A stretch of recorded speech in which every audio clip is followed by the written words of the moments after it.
Hey guys, this is Time Forest Reacts, and we are back to do something I don't normally do, and really only because the G1 blog brought it up, because that's what they're apparently doing next for their next fan-made death battle prediction kind of thing. You know, as you do. As you do.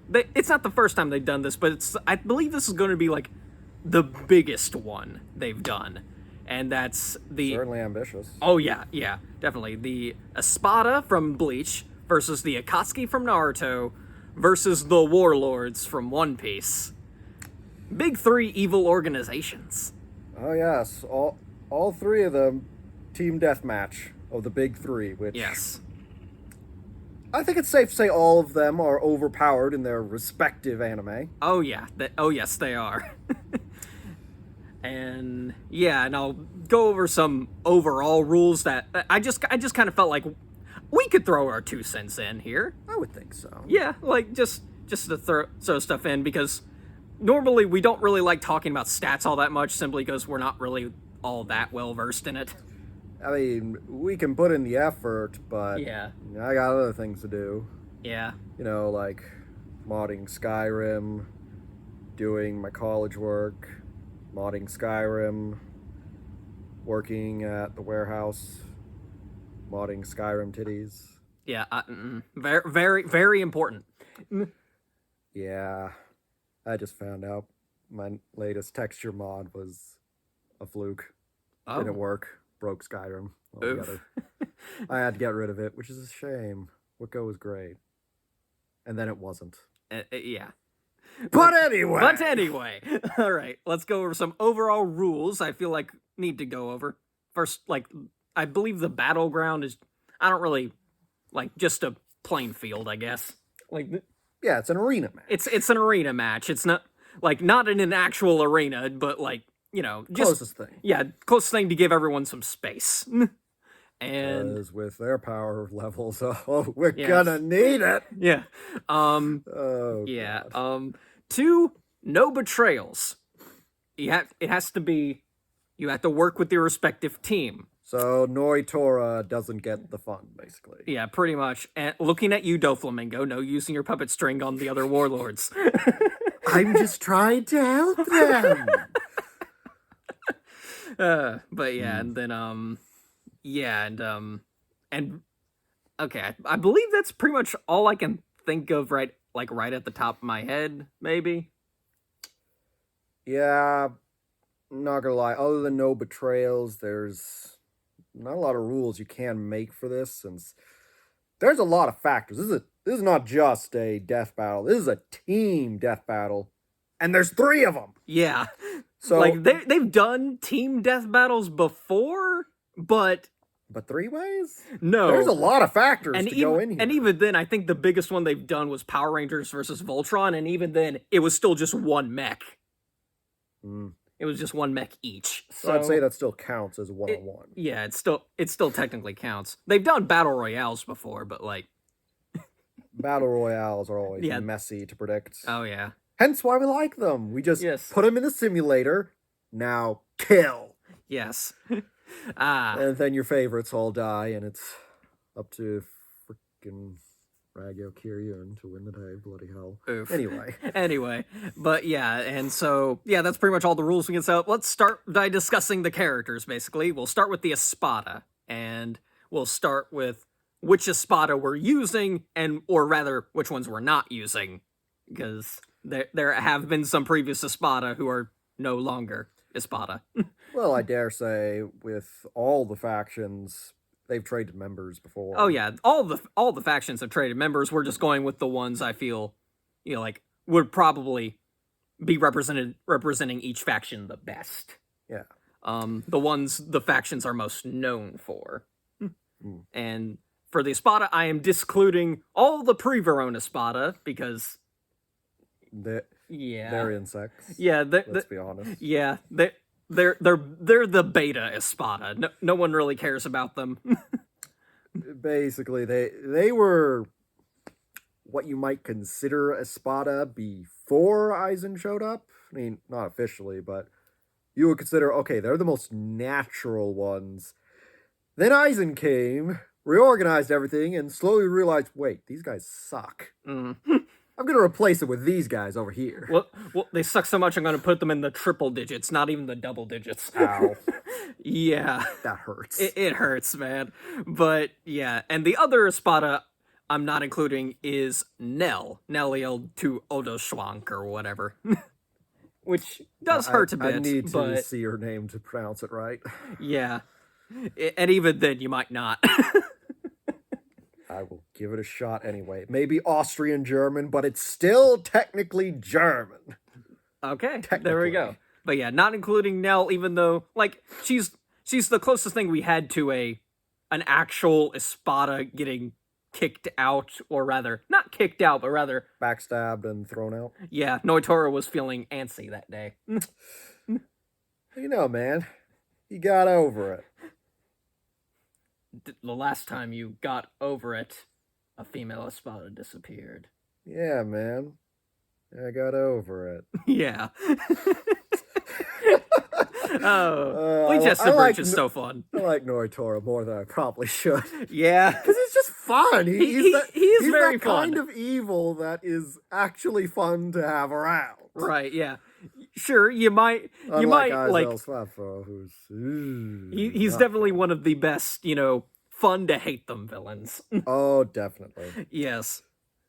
But anyway, those are pretty much the only Espada I'm leaving out. So let's go over basically the 10 Espada that we all know as the Espada. Wait, real quick. Does Lupi count as Pre-Verone? I completely forgot about Lupi. So we're gonna ignore So him. we're gonna ignore Lupi. Yes, Espadas 10 and 6. And Grimmjow. Hey. Anyway. But yeah, we're not including Lupi. Anyway, okay, now, things that all of the Espada can basically do, simply because I don't feel like going over, like, oh yeah, this Espada could do this, and then repeat for the next 10 entries. Yeah, these are standard abilities. Yeah, standard, and I'm gonna do this for pretty much every single faction. The other factions, it's very, very much easier to go over. Oh, yeah, they have this one thing or two, but that's about it. Now, each of them do specialize in one of the fields, but... yeah, we'll go over those when we get to them, Yeah. basically. There's Sero, Energy Blast, fun. which is their most powerful one. Oh, yeah. Deletes creatures in its entirety. Yes. It's a beautiful thing. Then there's Bala. Which is a much weaker form of it, but it's much faster and harder to dodge. Yes. Sonido, their version of Flash Step, basically. Yep. And then Hierro, Iron Skin. Yeah, it's like armor. It makes them tougher to kill. Yes. Pesquisa, which is basically a big radar. You know, I completely forgot they even had that. Yeah, I did too until I flashed back to a Bleach Submerged episode, like, use your Pesquisa. What, like in public? What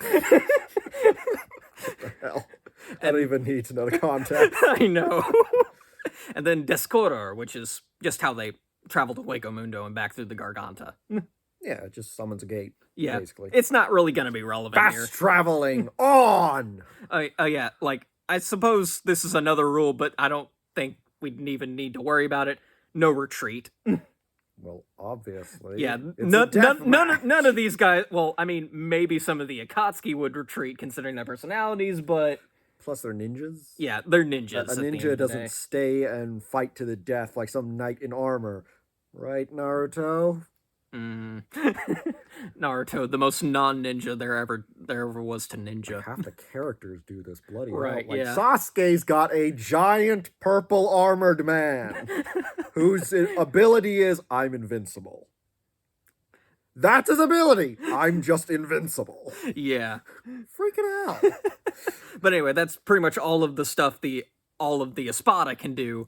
But each one some of them will specialize in a certain thing, but we'll get to that when we get to that. Yeah. So let's go over Espada number 10. / Technically. 0. Technically. We'll just go over him first because he's pretty easy to describe. Yami Largo, the Rage. Yeah, that's pretty much his personality. Yeah, there we go. He's the Hulk. He gets stronger the more the angrier he gets. Yeah, and you know, he's easily mistaken for Ulquiorra's henchman. Yeah. Because he works well with him, doesn't He does work well with him, but Even gets involved in his and Ichigo's fight. Like, hey, want some backup? Very well. Yeah! No, Ulquiorra blows him off. Yeah, but anyway. Which hurt me deep inside, since watching the series, I actually liked Yami. Oh yeah, he was fun, but yeah, basically the angrier he gets, the stronger he gets, and eventually, like when he releases his, resurrection, every, I suppose I probably should have gone over that too, but Yeah. resurrection, just the true form of an Arankar, basically. Yeah, where most Soul Reapers have a Bankai, which is the true form of their blade. Yes. For Espada, it's releasing their true form of how animalistic and monstrous they are. Mm-hmm. Like, their sword is not an extension of a spirit they connect to. No, it is them. Mm-hmm. So yeah. With Yami, he becomes a giant centipede dinosaur monster. Yes. And I do stress giant. Yes, very much so. Like, he was still bodied by... Well, actually, he fought pretty much everyone in the cast that was in Hueco Mundo at the time. Yeah. Simply because he became so big of a threat that it encompassed multiple battlefields, and they were just like, yeah, we gotta take care of this thing. But at the end of the day, he was still ultimately bodied by Byakuya and Kenpachi off screen. Which is a shame.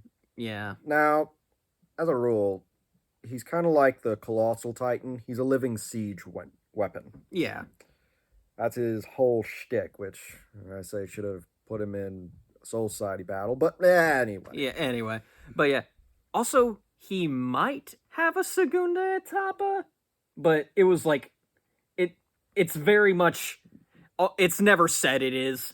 Like, because, like, when Yami was facing off against Byakuya and Kenpachi, like, he transformed to an even bigger, just giant.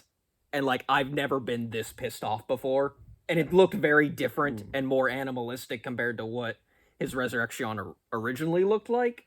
So I think that's just an extension of his main abilities. Yeah, so we can discount that. It could be. We'll go into Segunda Etapa later, because that's its own can of worms. That's only with Ulquiorra. Yeah, now, officially in the games, I hear everyone gets one.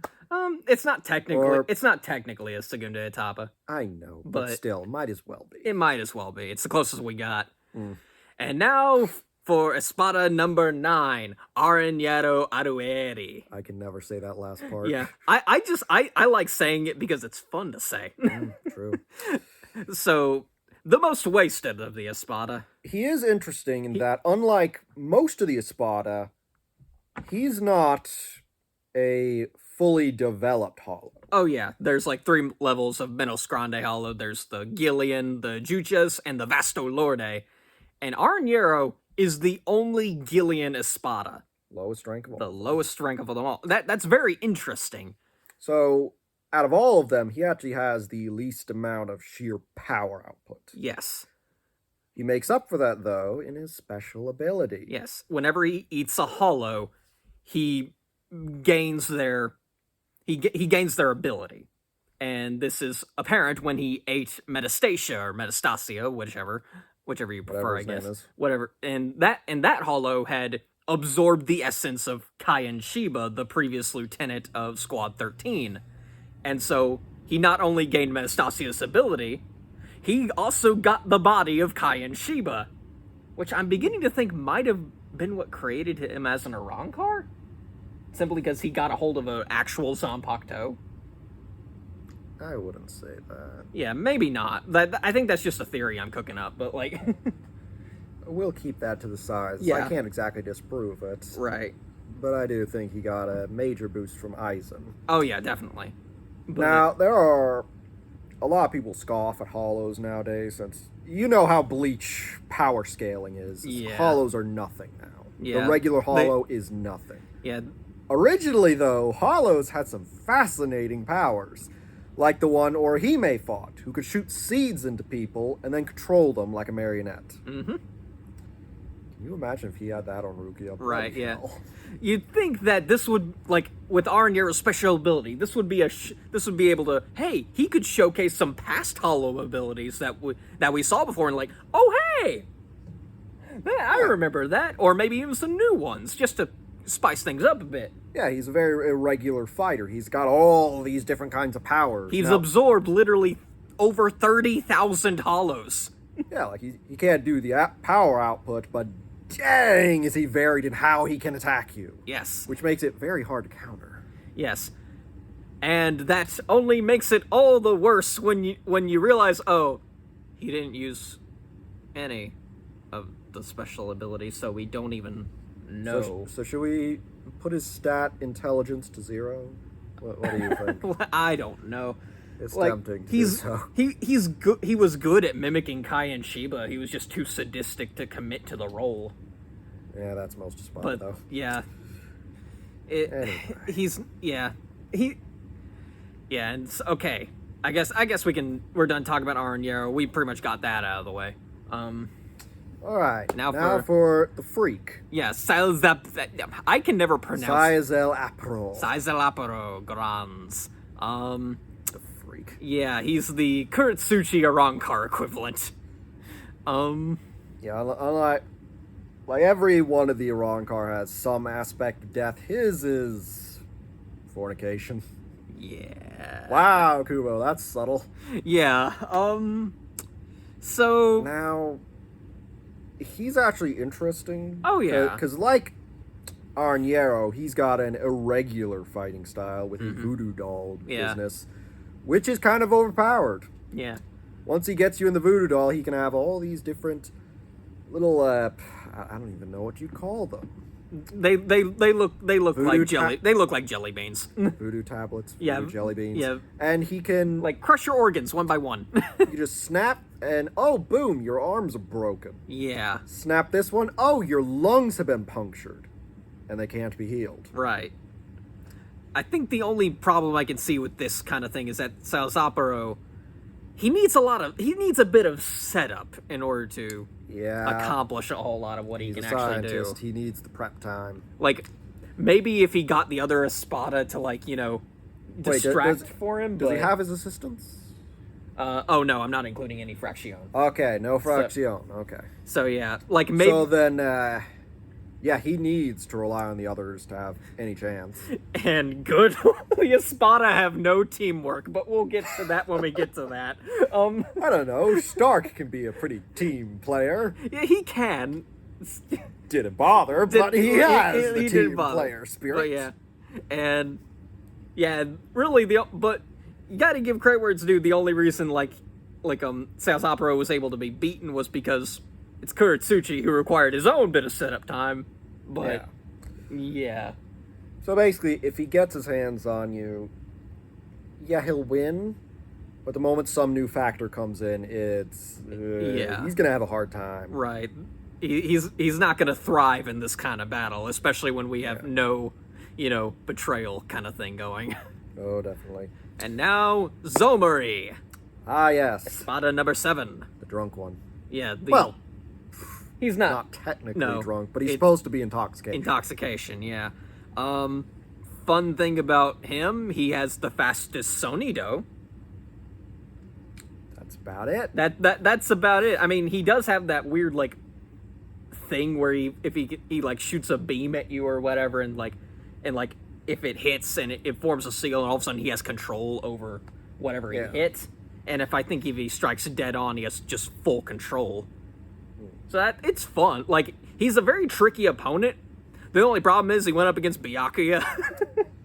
Yeah, and he seemed more interested in toying with him. Right, Have you noticed that? Yeah, he did. Kept having, I'm going to control your legs now. Your legs won't move as you want them to. Oh, now I control your arm. Your arm now I'm controlling Rukyakuchiki. Whoa. Wait, why is your sword breaking down into petals? Oh no. Yeah, and all his Resurrection does is enhance that, ability. Much. Pretty much gives him 360-degree vision, but at the same time, there's not really much to it other than that. If he can get direct hits on enough people, he can be pretty good with crowd control. Oh yeah. Though he's kind of like a turret in that respect. If you stay put, you'll do a lot of damage, but you're staying put in an active fight. Yeah, you're going to be an easy enough target. Yeah. So I worry about his survival chances. Mm-hmm. And then, a fan favorite, Espada number 6, Grimjow Jaggerjack. Because all women love a bad boy. Yes. Oh yeah. And there's not really much to Grimjow, surprisingly. Like, he is sheer raw damage. Yes. That's his whole gimmick. His aspect of death is destruction. Like, and he's a cat. Yeah. Fits. But as someone who has a cat, I can tell you, yeah, they're like that. Yeah, they are indeed like that. But if they want to destroy stuff, they will. Yeah, there's not much to him. He's just raw power. Like, even his resurrection, he just gets a few new abilities that just make him more powerful. Yeah, his whole thing though is fully an attack. Unlike the next one, Noitora, who's got attack and defense. Yes. They're both on the same principle of, yeah, I'm just going to take this knife and I'm just going to cut you to pieces. And then I'll take this axe and hack out what's left. Mm. That is our whole thing. Yes. And yeah, there's not really much to say about Grimjow, so we'll move on to Noitora Gilga. Yeah, he's got the best hero out of all of them. Oh yeah. Like, to the point where Kenpachi couldn't cut him at first. At first. Like, but you know how Bleach is. Yeah, you know how Kenpachi is. So dude. So if we're gonna look at it in a stat format, Grimjow has a high amount of attack. Put most of his other points in dodging. Yeah. While Noitora has a ton of attack and can also tank. Oh, yes. He may be lanky, but he is also tanky. Very much so. So, yeah. Oh, and he fires arrows from his tongue. Indeed. Yeah. Which Nell ate and spit back at him. Right, yeah. Do you think they do tongue play? No. Yeah, they do. They totally do. Okay, all right. Anyway. Yeah. I'm going to hell. Yeah. Anyway. There's not much else to Noitora other than his hero. But, like, yeah. Plus he's got 4 arms. Oh, yeah. Once he activates Resurrection, he can get multiple arms. Indeed. Which, as General Grievous shows, yes, you can be very irregular in your fighting style, so it's hard to parry. Mm-hmm. And like we already mentioned, he's strong enough to, if he hits you, it's going to hurt. Oh, yeah. And I think it should not go understated. Kenpachi would have died if he continued fighting it as he did. Indeed. So, one of the few people who could actually kill Kenpachi. Yes. That's something that cannot be understated. So Kenpachi had to go, behold the power of 2 hands! And it was over. Yeah, that's Bleach. It's why Bleach is kind of hard to deal with when it comes to, what's your power level? Well, it's not really a matter of power level, it's a matter of tier list. Did you go up in the tier list? Okay, everyone below you is dead now. Yeah. That's basically how Bleach runs. Mm-hmm. So, unfortunately for Noitora, he was above Kenpachi, then Kenpachi went above him, and that was it. Yeah. It's a shame. It's a stomp in one direction until it's a stomp in the other direction. Pretty much. Yeah. Anyway, the most fun one to discuss, Espada. Fan favorite of them all. Espada number 4, Ulquiorra Schiefer. My gosh, he's brilliant. He is so cool. Reject nihilism. Embrace Ulquiorra. Yes. Reject humanity. Return to Ulquiorra. Straight. But yeah. He's the only one with Sengoku Tapa. That's the primary thing we have to focus on. One thing, there isn't really much to him either, weirdly enough. Like, he's a lot of pure power, but there is some other stuff, like one thing, he's got advanced regeneration. Oh yeah, it's almost instantaneous. Oh yeah. While other Espada chose to upgrade something else, he chose to keep all that high-speed regeneration. It's not perfect regeneration, as his death showed, but... Yeah, if his vital organs get damaged, there's not much you can do. If his arm gets lopped off, you can just grow it back. Pops right back. So it's fine. But, yeah. And, yeah, his resurrection just enhances a lot of his skills. In a show of sheer power, he's one of the top ones, actually. Oh yeah, it's stated that Espadas 4 and up need to release their Resurrection outside of Las Noches, or they destroy Las Noches. destroy Las Noches. Plus, can we just make it clear, this is the only guy in the entire series who has confirmed killed Ichigo Kurosaki. Oh yeah, he 100% killed Ichigo Kurosaki, and then he actually held his own for quite a bit against Vastolorde Ichigo. Oh yeah, he held his own for a bit, but he was still getting tossed around more. Yeah, even so, he still managed to put up quite a fight, which you cannot say for everyone else in the Hellverse. Right, yeah. Yeah. Because Vastolorde Ichigo, according to the Hellverse, he can destroy all the bondings in Hell. So, if you want to break out of Hell, get yourself an Ichigo. Yeah. I mean, if one of his friends was there, he'd do it. He'd do it willingly. So... But yeah, Ulquiorra, like, Segunda Etapa is a weird thing to bring up because no one knows how it works. I mean, there's only one instance and he kept it secret. Right, yeah. From what I can get, it's basically just an evolved form. Yeah, it's just... of Resurrection. It's Resurrection, but further, but, like, we've already compared Resurrection to Bankai, so it's like... How do you get beyond Bankai? A lot of effort. Yeah, there we go. But yeah, I have my own theory on it, but theories are kind of irrelevant to this kind of thing. It might have something to do with the fact that he's one of the first, not just Arrancar, but just Hollows in general. Yeah. Like, as we see from his backstory, he was one of the first Hollows to ever crawl out of the shadows. And he was also unique among them, which is why he killed all the others. So technically, he's the oldest being in the entirety of Bleach. So yeah, he's got that pedigree down. Yeah, there we go. So you could actually say, unlike everyone else, other Hollows who are basically a bunch of malicious spirits who devour others, or just any spirit in general, evolve and slowly grow into a Vastolorde, if they can even make it that far. Right, yeah. Ulquiorra just started out as one. Yeah. He's as pure blood of vampire as you can get. Yeah. I like my own theory on Segunda Etapa is that if you are a very, very powerful Arrancar like Ulquiorra, if you embrace what makes you who you are, like, if you fully embrace it, you can achieve Segunda Etapa. For Ulquiorra, he just had to embrace nothing. Because that's his whole thing. Yes, nihilism. Nothing matters.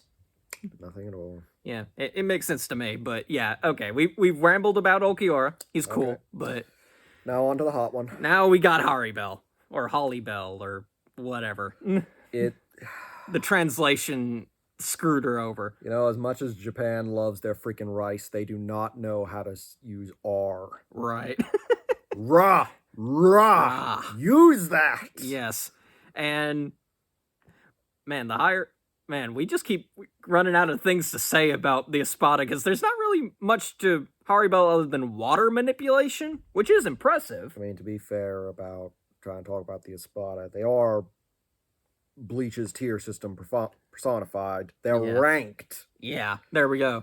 This is where your power level is. Yeah, I tried to I decided to rank them weakest to strongest. I know, or at least I ranked the other ones weakest to strongest. I just ranked the Espada what they were numbered, and I know Yami should technically be talked about last, but it felt weird if we just ended it off talking about Yami. Plus, Yami isn't that great at fire. Like I said, he's a living siege engine. Yeah. Yeah, when he hits, he destroys everything, but he can't dodge. Right. He can't attack precisely. So, I wouldn't call him a fighter, just a siege engine. He's Gron's twin brother. Come on. Yeah. But anyway, Haribel, like I said, water manipulation. She can boil water. She can freeze water. She can summon a lot of water. And that's basically her whole And thing. that's basically her whole I thing. mean, she's a shark Espada. What do you expect? Yeah. She... I know didn't she technically lose against Toshiro? I know she was taken out by Aizen, but... I don't think she lost. I think... She managed to remove one of his arms, which is impressive. What I remember of it is basically when Aizen finally freed himself from the Inferno cage, he looked around, saw 2 of the 3 were taken out.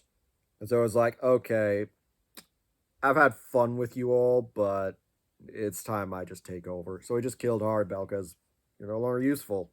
Right. What do I need you for? Right, yeah. This whole thing was just a distraction. This was my pet project. Yeah, he's and like, you're all failures. Yeah, number 1 and number 2 failed. What hope is there for number 3? Pretty much. Yeah. So technically, she never finished that fight. Yeah, she never finished the fight. We'll call it a draw. Yeah, we'll call it a draw. She eventually became queen of Mundo because there was no one left, but Yeah. Such a shame. Such a shame. And some legends say she's tied up to this day. I love how it actually took a spin-off Can't Feel Your Own World novel to actually tell us what the heck happened to her. Right, yeah. Because the manga just left us off at, she's been chained up by Yuha in a sex dungeon. It's not a sex dungeon, but it might as well be. She's half naked, come on. Yeah, and that's the last time we see her in the manga. I mean, they do give us a glimpse of the fight, but... That's only in the anime, which we didn't get until 9 years after the manga ended. It wasn't even much of a fight. It was just, Yuha is raising her up through telepathy powers and knocks her against a wall. Yeah. And the end. The end. That's it for Haribel. That's the last we see. So yeah, it's hard to rank her anywhere because with Ulquiorra, he's at least fought people, so we can compare him to something. Plus, I think Haribel, she fought Toshiro once, and that's her only fight. It's Toshiro. Yeah. Come on. Who hasn't beaten Toshiro? Oh yeah, personally, I think Ulquiorra, in Segunda Etapa at least, is probably at least tied with Stark, at least in terms of power. Yeah. I think that's a fair comparison to make. Stark is a special case. Yeah. We'll get to him. And now, Baragon. All hail the king. Oh yeah, I think he's one of my personal favorites, despite how little we get of him. Yeah. But, yeah. The original king of Mundo. Yeah. And it is my personal opinion that the only reason he's ranked 2 is because Aizen just felt like trolling him. He would. Yeah, because in my head, I just cannot see Stark winning a fight against Baragon. He possibly could, he put up a really good fight. Yeah. But Baragon, his special ability is he just ages things. Yes. This includes Kido, and he just ages things. With a touch, he turns Soifon's arm into just bones. Yeah, if it can age, then he can age it. Yes. And most things when they age, basically everything when it ages, degrades into nothing. Yes. Nothing's forever. He can accelerate that time. And it's almost instantaneous, too. Oh, so, and literally the only reason he was beaten was because they managed to use that ability back onto him. Because Hachi is overpowered. Yes. Yeah. I don't care what even Tekking says. Hachi is brilliant. Yes. He's a fat guy with pink hair and a pink mustache. Yeah. So that is all you need to know. I will give you no further context. But yeah, it cannot be overstated how overpowered Baragon's, aging ability is. So he's no slouch in a fight. Oh no. And even when he was dying, he took one look at Aizen. I'm getting one last hit on you. And threw his axe, but unfortunately the axe disintegrated before he could even get to Aizen, and Aizen barely even gave him a glimpse. Which is a shame. Yeah. Alright. And now, Coyote Stark. Beautiful. Oh, yes. Great. He's great. He let Haribel rule because she's my queen. I don't want. I love you. Okay. Stars aligned with that. The stars aligned for the Stark is a Stark from Game of Thrones. And hey, their whole sigil is dire wolves. What's his whole animal? Right, yeah. He's a wolf. Yeah. It keeps working. Oh, yeah, and I know I said no fraction, but I think we're going to have to make an exception for Stark. Well, that's because Lilynette is an exception. Right, yeah. She's an extension of him. Yes. So it's not... So, yeah. Like, she may be technically titled as his fraction, but, like, it's literally his other... Lilynette is literally his other half. Yeah, because with the background of Stark, he was originally a much more powerful Hollow who is at such unbelievable spiritual pressure that any other Hollow that came near him died instantly. Yes. And that's why he embodies the aspect of loneliness. This guy got so lonely that he split himself in two just to have someone to talk to. Yes. And that was Lilynette. Yep. And when he decides, okay, kick about Los Lobos, and that's how he activates the resurrection, guns! Oh, yes. And the beautiful thing about this is, we said beforehand, Ceros are very powerful, but they're slow. Yes. You can only fire off so many at a time. Mm-hmm. With his guns, he doesn't have that restriction. He can just keep firing. Rapid fire. Yeah. And unless I'm mistaken, his is the most powerful. Yes, I believe he, like everyone else, put their stats and their stat points into other things. He put his stat points into Staro. At least I think that's the case. Which he can rapid fire, so... Yeah, makes sense. Not a bad investment. Yeah. And if that's not hard enough for you, he's also able to summon his own personal army. Oh, yes. That can explode. Of wolves. Who explode. Yes. It's just great. It's great. He fought Kyoraku, and the only reason he lost was because Kyoraku's moveset is bullshit. Yeah. I think like he nearly got Kyoraku to pull out Bankai, but then Kyoraku got backup from some of the visors, and then that weared him down enough so that Kyoraku didn't have to use Bankai. I don't think it's a matter of even wearing out. It was just the way Kyoraku's fight goes, his own Bankai, how its rule set is. If you win in one of the games, that's just it. You win. Mm-hmm. It's one of those binary kind of rule sets where if you reach this, you're done. You win. If you don't, you lose. There is no in between. Yeah.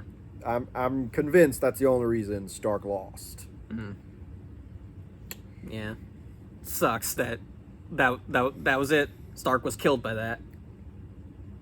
Yeah. We didn't get more from him. You think we get more from Espada #1, but...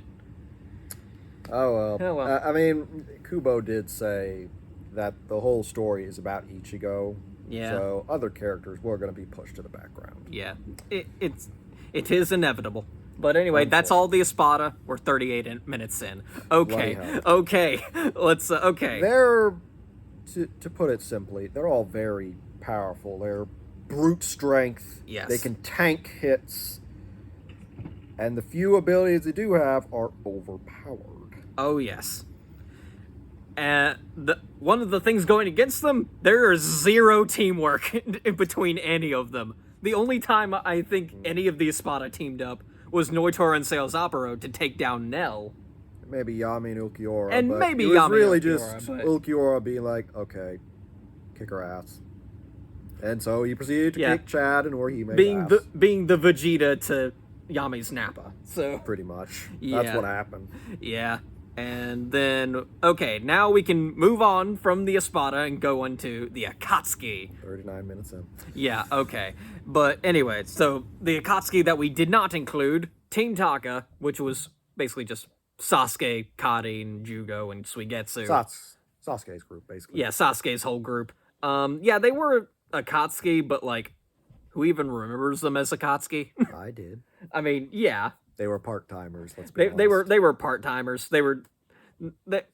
Yeah, I'm not including them. The other one, Orochimaru. He's a special... Yeah, he's his own can of worms, and yeah. Plus, yeah, well, yeah. The minute Itachi showed up, he was just like, ooh. Yeah. And then immediately tried to betray them. So anyway. And like we said, no betrayals allowed, so Yeah. I don't think we can include it. Yeah. And Anyway. now ninja tools, just some basic stuff. I don't even think all of the Akatsuki have this stuff, but I think like When it comes to the Naruto universe, shurikens, yeah, kunai, kunai. paper bombs, Oh yeah. that's the typical stuff everybody has. Yeah. And other than a use of chakra, after that it becomes a big tree of, okay, what do you use the chakra for? Right, yeah. And so we'll get They and can all walk on water. oh yeah, yeah. And up trees. But Those are just the basics. yeah, those are just some basic stuff. Yeah, like most ninja basics are pretty standard fare, more Yeah. about movement and distraction attacks. But other than that, the main ability of all the ninjas is their own personal thing, as we will cover. Right, yes. And so I just I know like the Espada are fairly easy to rank. They are literally ranked in Bleach. So, but for the Akatsuki and the Warlords, I decided to rank who was like from weakest to strongest, at least in my personal opinion. And so, and for the Akatsuki, we're going with the characters who were there like at the beginning of Shippuden, pretty much. The ones like yeah. So What we can call the original crew. yeah. As much as we can without going into backstory. Right, yeah. And so now we have but for the bottom, Zetsu. It's kind of unfair to place him at the bottom considering he's not even really a fighter. True Like enough. yeah, granted like he can like there was a whole crap ton of white Zetsus in the 4th Great Ninja War, but that required a lot of setup and build up and just Yeah. a whole lot of outside factors to do. And Zetsu is a reconnaissance guy. That was his whole thing. Yeah. Which, in a ninja world, is huge. Oh yeah, especially in when a combat scenario, yeah. less so. Yeah. What's especially good is that Zetsu, when he's like undercover, he's basically untraceable. Like, yeah, literally the only way Naruto was able to sense him was because he gained the ability to sense someone's like killing intent or something like that. And or rather just no, he was able to sense like negative energy basically. And he was Whatever able that means. Yeah, whatever that means, and picked up on Zetsu, but who was Zetsu and who wasn't. But yeah, it's there's not a like that's going to be extremely helpful considering if not even like Sage Chakra could pick him up. It literally required Naruto getting a bullshit ability. So Now, how much damage he can dish out, that's a major question. yeah, there's not a whole lot. I know like Black Zetsu backstabbed Madara, but that was like a one time thing, and like it was That weird. was a one-off backstab. You can't do Yeah. that again. No. And now the weakest actual fighter, I believe, is probably Sasori. Oh, that makes me hurt. Yeah, it hurts me too, man. Like The puppet master. and I think the only reason I put him like below the next guy is just the next guy's kind of BS in his own way. But Sasori, the puppet master, he's got a lot of puppets. That's his whole thing. Now, he can use a lot of them all at once, and many of them have their own special, unique abilities. He claims that he took out an entire nation with his 100 puppet technique. So I'm gonna need a receipt for that, but Right, other than yeah. that, we never get an not answer bad. on what that meant. yeah, a lot of his puppets are pretty good Oh yeah. against people. How much damage they can dish out Yeah. varies. Varies. Heavily. Though I do think it's worth mentioning that literally every single one of his weapons is coated in a deadly poison. So if he can actually do that damage, Oh yeah.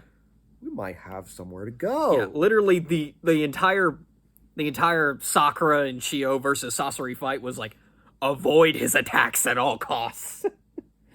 Because if you get hit, you're going to be incapacitated at the very least. Even with Tsunade's training, Sakura ain't gonna be able to heal that. Right, yeah. And honestly, Sakura versus Sasori is actually one of my personal favorite fights.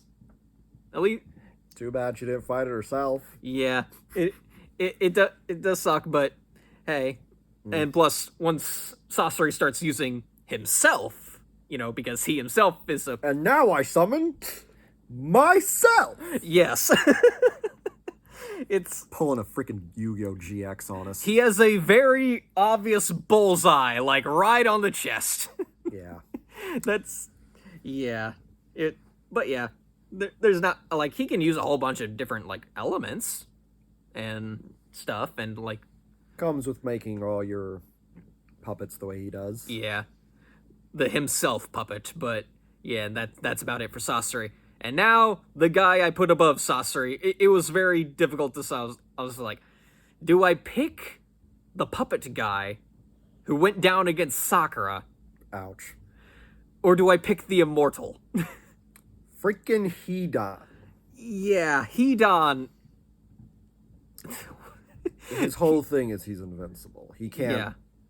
Well, Well, not invincible, immortal. yeah, He can't actually die. right. At least not in a way that would typically matter. Like, he was reduced to a head at one point, Um, and he was still alive. yeah, he's been. Cussing a storm. Yeah, he's been decapitated multiple times. The only thing is, I think the only thing that was keeping me from like putting him above Sasori, like at first, was because Hedon himself is not really that strong. Like, yeah, he's pretty skilled. Comes with being a ninja. Yeah. Like, he can use his scythe very cool, but like, there's not really much to him other than that. But He takes advantage of the fact that he's immortal. And Yes. His little ritual. oh yes, the ritual of Jashin, his god, basically.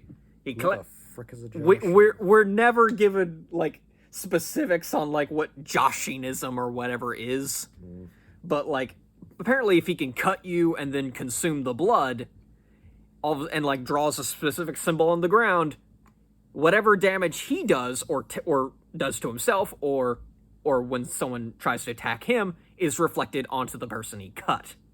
It's effectively voodoo magic. Oh yeah, effectively voodoo magic, and since he's immortal, he can just stab himself in the heart and be done with it. And that's about it.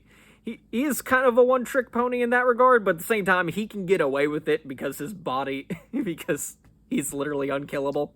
Now, I would immediately question, could he survive Barangon's aging? I will actually get to that later when we actually go over the fight proper. All right. But yeah, and then yeah, so there is a way, like I think Kishimoto did confirm this, like if he is without nutrition for long enough, he will die. So yes, he did die in that hole that Shikamaru put him in. Oh, that's nice to know. Yeah. So I think there is at least some kind of aging process. I don't know though. Okay, now we got Deidara. Bloody hell. Yeah, the bombing guy. Art is an explosion. Yes. And that's really it for him. Explosion! Yes. That's really it for Deidara. Like he can make little like C1 like little insect bombs thing. Make flying bombs. Like flying. The C2 is just a giant bird bomb, and then Yeah, every one of his creations is a bomb. yeah, He has two major drawbacks from this. First, he actually needs enough material. yeah, and second, he usually he's- does, but And second, he needs the time to make it. right, yeah, it does require a bit of setup. Not a lot of setup, but still setup. Especially when he makes the big ones, though. He needs a lot of time. Oh yeah. Then C3 is actually the most interesting one because it literally breaks you down at a cellular level if it hits you. So Closest thing he's got to an atom bomb. yeah, and then C4. Yeah. Where you see one man, he sees four. But yeah. What? C4? What are you talking about? Oh. Yeah, basically Oh. he makes himself into a bomb that has like a 3-mile radius, I think. I can't remember like the exact number, but like I don't know the radius either. All I know is, if it hits you, you're dead. yeah. Like, the only reason Sasuke survived against that was because he managed to pull out summoning, like, the boss snake to take the damage for him. Which the snake did not appreciate. The snake didn't appreciate it for, like, 5 seconds before the snake just died. Like, the snake still died. I find that sad, but whatever. Yeah, Mondo was cool. But He was. yeah, and yeah, when he was like I know when like Datara was like a zombie, like he could realistically like set off like C4 explosions one after the other, because it's a suicide explosion at the end of the day. But and as a zombie, you just keep coming back. But he didn't. But he didn't spam the C4 explosions, because the more he does it, the less special it is. It stops becoming true art. And this is why I hate artists. Yeah. And okay, now Kakuzu, the second half of the immortal duo. Oh boy. He just wants money. He's all. the money guy. He wants all of the money. But I forget what his skill set was. okay. So, his whole thing is that he has all these types of he has all 5 types of elemental jutsu because he literally ripped out the heart of a specialist and placed it in himself. Oh yeah. Yeah, and He's for that some freaky kind. yeah, and for some reason everyone always went for the heart, even though there's a brain right there. You would think they go for that. Yeah, but they always go for the heart. Like I know like maybe it would trick you in like the first time around, like if he didn't know his ability and you went for the heart, like, and he still survived, that would immediately start like, oh, I didn't kill him like that. Your first thought wouldn't be, I need to kill all the other hearts. The first thought I would have was get to the brain, because there's clearly only one of those. And a headband ain't exactly a helmet. Let's Yeah. be honest. Mm-hmm. But yeah, he can use all 5 of those, like, and that's how he's survived for so long and been in peak condition. He's 91 years old, I believe. Dang. Yeah, and it should, and not unrelated, he fought the first Hokage. That's a big deal.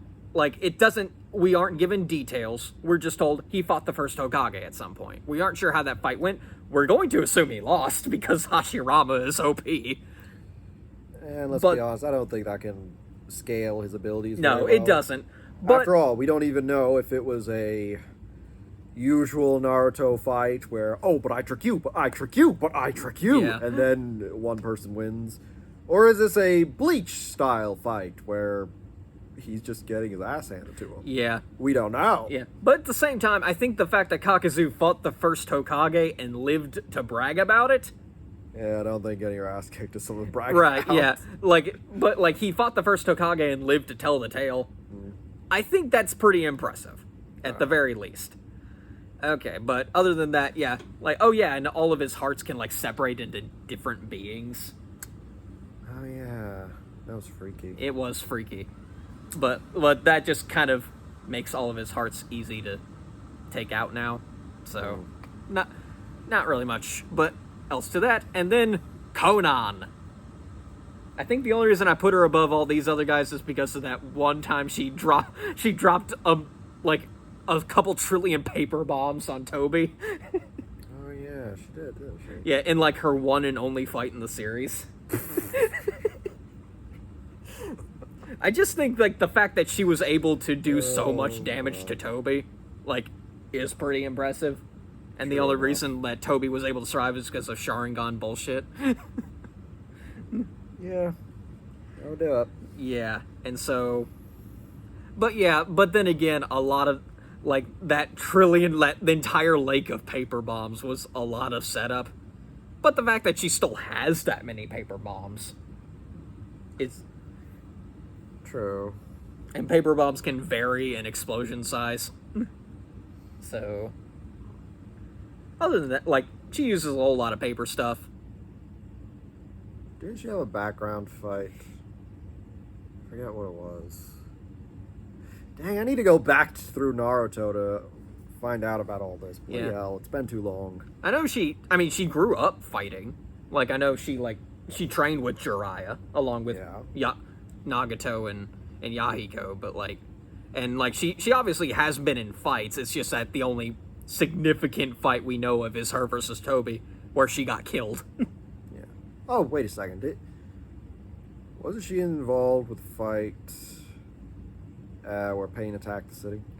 No, she pretty much just stayed and like guarded Nagato the entire time. Oh.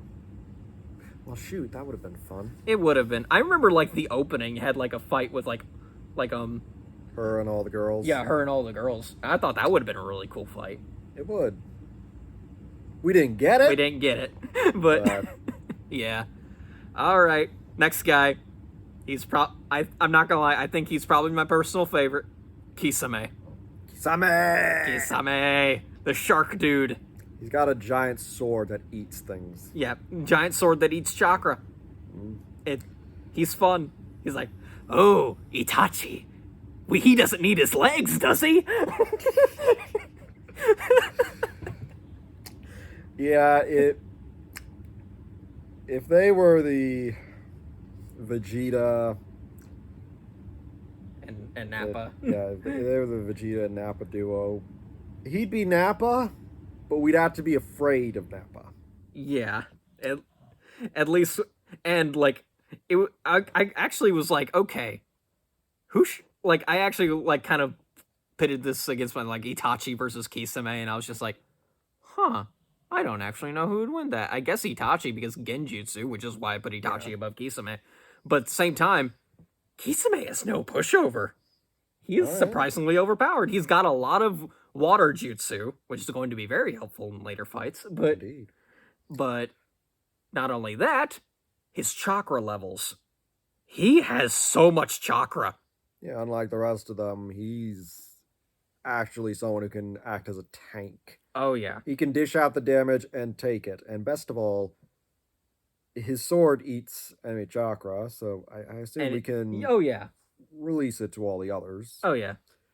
So, longer the fight goes on, the weaker his enemy gets, and he just keeps on hacking. Oh, yeah.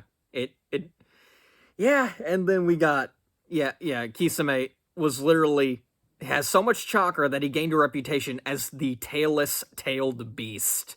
What the hell? Like, that's how much chakra he has. All right, now, Itachi. Oh boy, get out ye edgelords. Yeah, and so Itachi, it's, there was two ways I could go about with Itachi, because he spends his time in the Akatsuki in two different forms. His prime state, and when he was sick as a dog. And when he was sick was when he fought Sasuke. But he died. Yeah, and he died. Spoilers, by the way. Yeah, I guess, yeah. Spoilers for Bleach, One Piece, and Naruto, but then again, why did you click on a video called this if you didn't know this stuff already? Mindless curiosity? Mindless curiosity it is, I guess. But yeah, with Itachi, I decided to like, you know what? I was just kind of like, you know what? The Akatsuki are kind of the underdogs in this whole thing. I'll give him Prime Itachi just for fun. Right. You know, just so, he's not on a timetable. It's kind of hard to fight against his Rasengan. Sharingan. But, yeah. I keep getting them all mixed up. It has been too long. Yeah. It's because we got, this, like, a few abilities of the Mangekyo Sharingan is the Tsukuyomi, which puts his opponents in a genjutsu that they really cannot escape from unless they basically have another Sharingan, a really advanced Sharingan too. Yeah. Or just natural immunity to illusions and stuff like that. His was not a complete Sharingan, was it? Technically no. Like, yeah, he had the Mangekyo Sharingan, but, like, then there's, like, the Eternal Mangekyo Sharingan, which, he did not have the Eternal Mangekyo. Plus, he didn't get Sasuke's eyes, so his had a limiter on it. Oh, yeah, his had a limiter. The more he uses the Mangekyo, the more he becomes blind. Which is not very good for a ninja, of all things. Right, yeah. But, yeah, and he's also got the Susanoo, giant orange armor thing. I thought it was purple. I think it was red. I know, like, all of the Susanoos are different colors. Madara's is blue. Oh yeah. Yeah, but yeah, then Mm. yeah. And So the whole thing with that armor is they're invincible. like Full stop. That's it. They're just invincible. like strong attacks can still get through, but like but their whole thing is, but no, you yeah, can't destroy it. that's their ultimate defense. Just- Oh, and he also got like a special sword that can seal away someone's soul into a pot. Why a pot? I don't know. Like it, Japan, what is with your mythology? Yeah. It's weird. which is how he like sealed away Orochimaru when Orochimaru like came crawling out of Sasuke's seal. Because Orochimaru is weird like that. He is weird. Yeah. Basically Itachi stabbed him, sealed him away, and that was it. So that's actually a really good weapon to have. Indeed. Problem is he still How got hit. long could you be stuck in the pot, though? Oh, it's pretty much until someone opens it. So he could give a free card for his team then, couldn't he? Just knock one of the stronger guys out for a bit. Oh yeah. Oh, definitely. Mm. Yeah, it's pretty much an eternal prison until someone decides to let you out. Indeed. So it's he's still got to hit you with the sword, but like that's still a very effective way to get someone out of the way. Indeed. I'm trying to think. Actually, no. I never mind. It wouldn't work that way. Oh, okay. I was trying to think. Would his Sharingan actually deal damage to the person inside it? And then I remembered. Wait. No. Somebody was actually put into a crucifix and stabbed 1,000 times over. Yeah, no, and it they doesn't did die, actually. so, It doesn't actually harm them, but it's a lot of mental strain. Yeah, But yeah, if you have enough willpower, you can power through a Tsukuyomi. So maybe, yeah, possibly, hopefully. yeah. Anyway, that's enough about Itachi, and now we got Pain / Nagato. Oh boy, Renegon user, everybody. I'm gonna be honest. I hate the Renegon because the Sharingan was already overpowered, but Yeah. Renegon, where do you begin? Right, the eyes of the Sage of Six Paths. So, all right. So for Pain, he has technically 7 bodies, but 6 is the one we see in the big, war. Well, not the war, but like the Leaf Village destruction arc.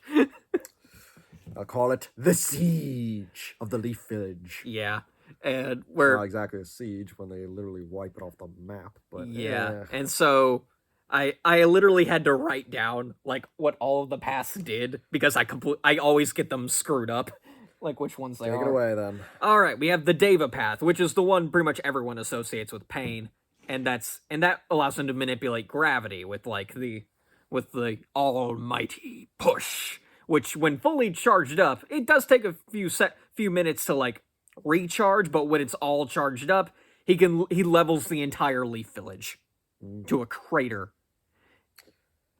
What an opening. Yeah. And then there's the universal pull, which does the opposite. It pulls you instead of pushes. And then there's the ultimate attack, planetary devastation, where it creates a gravity well and pretty much creates a giant meteor in the sky. And Very good. But what about the second meteor? yeah, that was the exact same ability Madara used to create that meteor. So yeah, and apparently when the Sage of Six Paths did that same technique, he created the moon out of it. So Why? yeah, but like Pain is not nearly as powerful as that, but it is still very powerful that he was able to create something that gigantic with the planetary devastation. But it was able to hold back 7 Tails Naruto. Quite impressive. Yes. Once he got into 8 Tails, he broke out of it, but then Naruto went back to being Naruto And used his Talk no Jutsu. yes, to convince Nagato to kill himself. I love explaining that to people. Like, Naruto, unironically, just convinced the guy, kill yourself. Yeah. I mean, that's pretty much what happened at the end of the day. Whoever he cannot Rasengan into the dirt, he convinces them to kill themselves. What the hell? Like, What kind of message are you sending? all right. And now we can go to, like, the animal path, which just summons a whole lot of animals. Pretty much. Yeah. The most Pretty straightforward. Yeah, pretty straightforward. The most impressive one is, like, a giant dog, which no matter how many times you cut it, like, another head will regrow and it'll just keep on rampaging until the summoner either dies or unsummons it. Mm. And that's pretty much it for, like, all the other paths are pretty self-explanatory from there.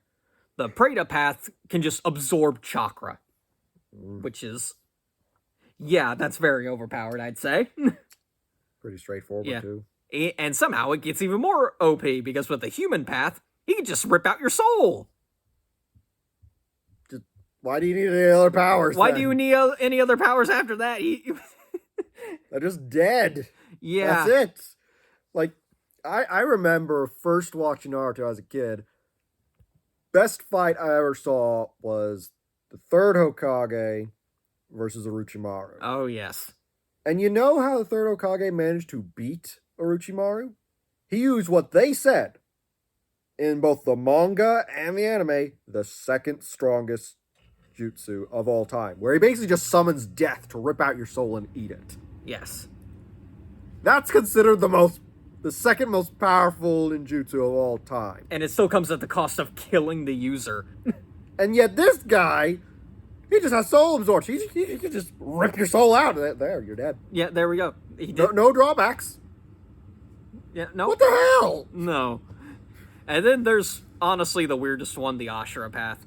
Cyborg. He's Booyah! yeah. He's literally, the Ashura path is literally just a cyborg. Weapons out the wazoo. Missiles, guns. Wait, legit guns? Yes. I forgot that. Or, well, maybe not guns, but like, still, missiles. What? have we I don't got? even know what Kishimoto was thinking when he thought of the Ashura path. How is this a path, by the way? I mean, I know what Ashura is. In their own mythology, that's kind of overpowered creature. Yeah. Okay, but, what does that have to do with cyborgs? Like, what is it? Yeah, alright. Did the atom bomb really affect them that much? I hope not, since I do like Japanese, but why cyborgs? Why? And then there's the Naraka path. It has a few things. Like, one of them is, like, interrogation. Like, if he just grabs your tongue, like, and if you lie to him, he'll rip out your soul. Another soul absorption thing. But that's not really relevant to the battle, so I didn't put it down here. I just thought it was worth mentioning. The other thing, but the main thing it can do, if another path is killed, the Naraka path can restore them. So kill the healer first. Yes, Naraka path is the one to go after first. But, yeah, that's pretty much... Well, I guess we can talk about Nagato himself, but he doesn't really do anything while he's alive other than command all of them from a distance. He's basically the command center for him. Yeah.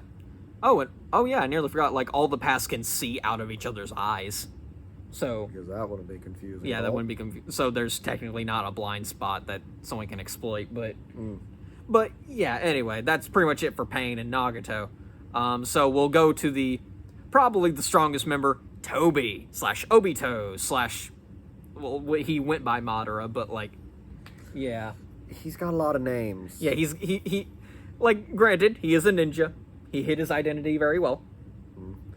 So, yeah, Toby originally, like, presented himself as, he's just the goof. Pretty much. I loved him. He was cool. He had the voice of a goof. He had the actions of a goof. Everyone thought he was an idiot. And to an extent, they were right. Yeah. And then, I am Madara Uchiha. What? Like, seriously, throughout the entirety of Shippuden, he's just the goofy new character for the Akatsuki. Then he confronts Sasuke.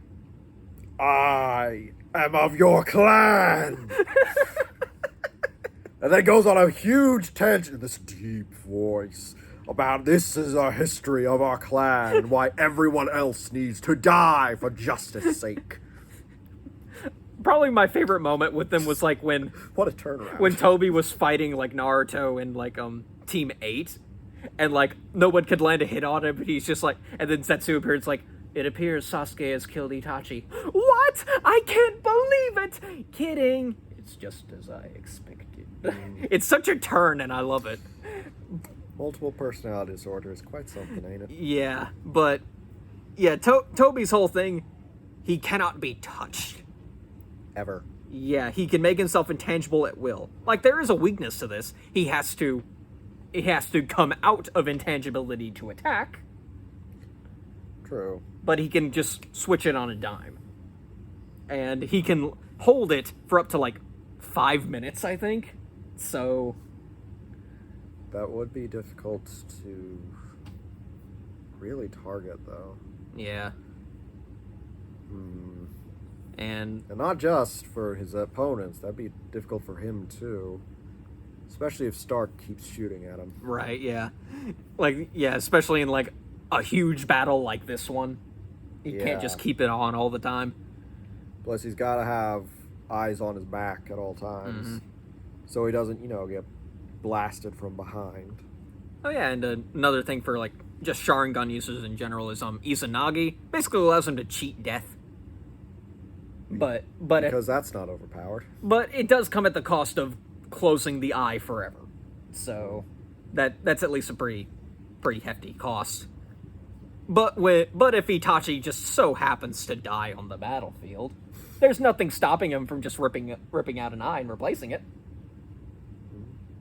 Wouldn't count as betrayal if he's dead. It would not count as betrayal. I will make that assumption, which we'll get. Okay, wait. If the eye is blind, would it still work?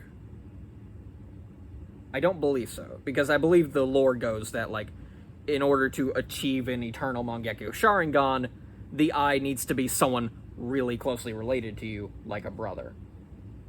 Okay. So I Just don't. making sure. So I don't think Itachi and Obito would be compatible enough to achieve an eternal Mangekyo Sharingan. Yeah, but he wouldn't need the eternal Mangekyo Sharingan. He just needs an extra right. eye. Yeah. That's the thing. I don't know. It hasn't really been done. Because he's got 2 of them, Yeah, he's got 2 of them. and if he's dead, he's not gonna miss them. Yeah. But anyway, yeah, that's it for the Akatsuki. So now for the Warlords. Oh boy. And now the ones I left out. Okay. We're leaving out Blackbeard because he was only there for a minute. Right, he was there for a minute, like, yeah, barely anyone associates him with a warlord nowadays, because he's an emperor now. Law, no one really associates him with being a warlord either. Like, even though I always forget that he was one, honestly. I remember he was, but He pretty much immediately gave it up. Yeah, like Blackbeard, he ditched it when it was no longer helpful. Yeah. I'm also leaving out Weevil, because we literally know nothing about Weevil. Even if we did, the most I could say is he's really strong. Yeah. That is it. And plus his mom orders him around all the time. So not much in intelligence. yeah. And I am also, sadly, leaving out Buggy D Clown because he would murder the entire competition. So In all seriousness, though, what? yeah. There's not much he could okay, do. yeah. In all seriousness, there's not much Buggy would be able to do. He got to where he is by failing upwards. There's Quite literally, in fact. yeah.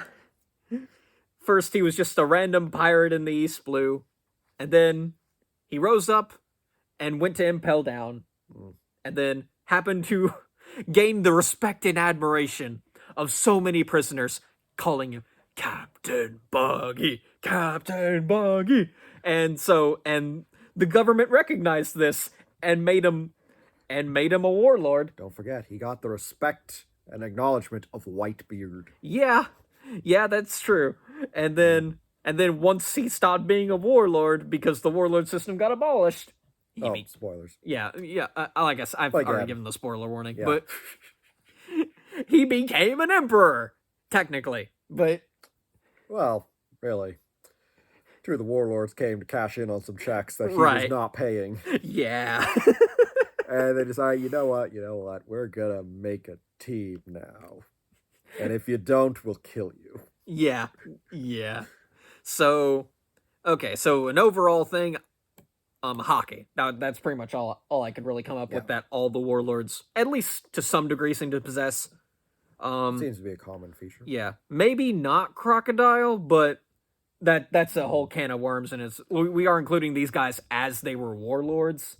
So yeah, for Goto So- Croc, he never displayed any hockey abilities when he was a warlord, but So once he gets beat, that's it. He's no longer counted. yeah. So, but yeah, that's about it. But it hurt. Now for ranking the warlords weakest to strongest, putting this guy at the weakest hurt me. Yeah. Yeah.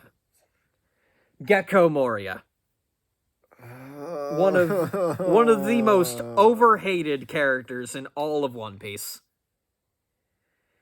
When it comes to combat, I don't think he'd be doing well against a team.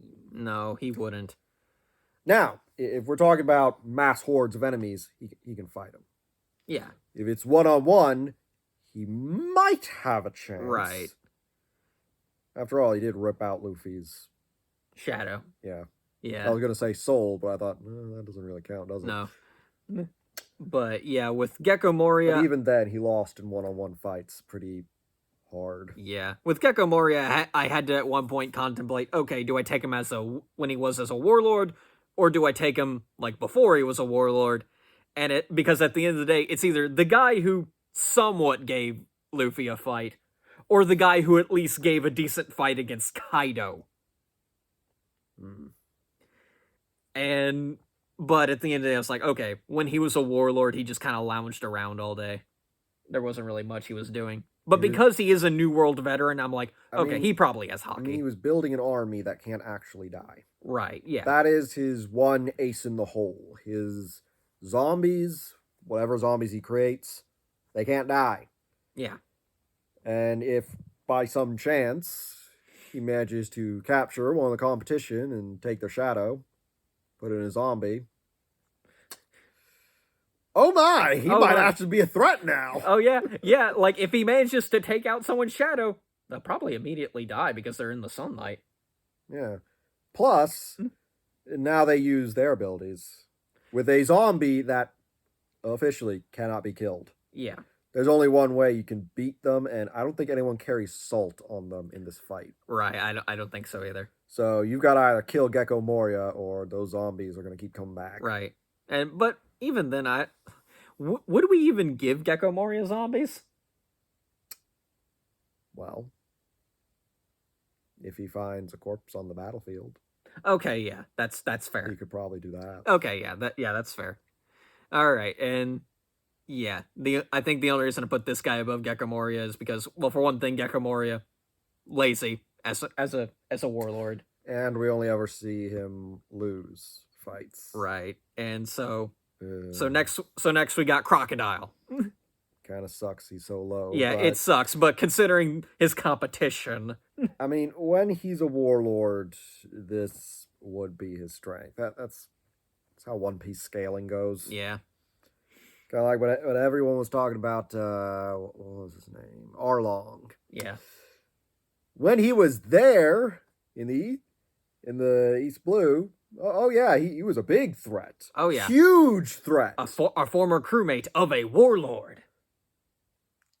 Then we get to the New World and we realize, oh, he was a big fish in a small pond. Oh yeah. There's a reason he started up in the weakest sea. Technically, he's a medium fish in a small pond. Right, yeah. Anyway. But anyway, Crocodile got the sand fruit. It makes him hard to hit. Oh yeah. To say the least. Mm-hmm. He mastered that sand fruit pretty well. He can dodge attacks even without the need to dodge, so. So yeah. Makes me think he probably has some observation hockey, if that's the case, but I don't think he does. I don't. Yeah, it's never stated that he has hockey or. He just got good intuition. Yeah, like I think he knows about hockey because I remember there was just one sentence he stated when like Luffy manages to punch him like for the first time, where he say, "You can't have but he doesn't go any further because then Luffy shows that he's got Yeah. water on his fists. So Did you soak your hands in water? This is water? but yeah, so okay, that's pretty much all for Crocodile. Now Jinbei. Jinbei! Yeah.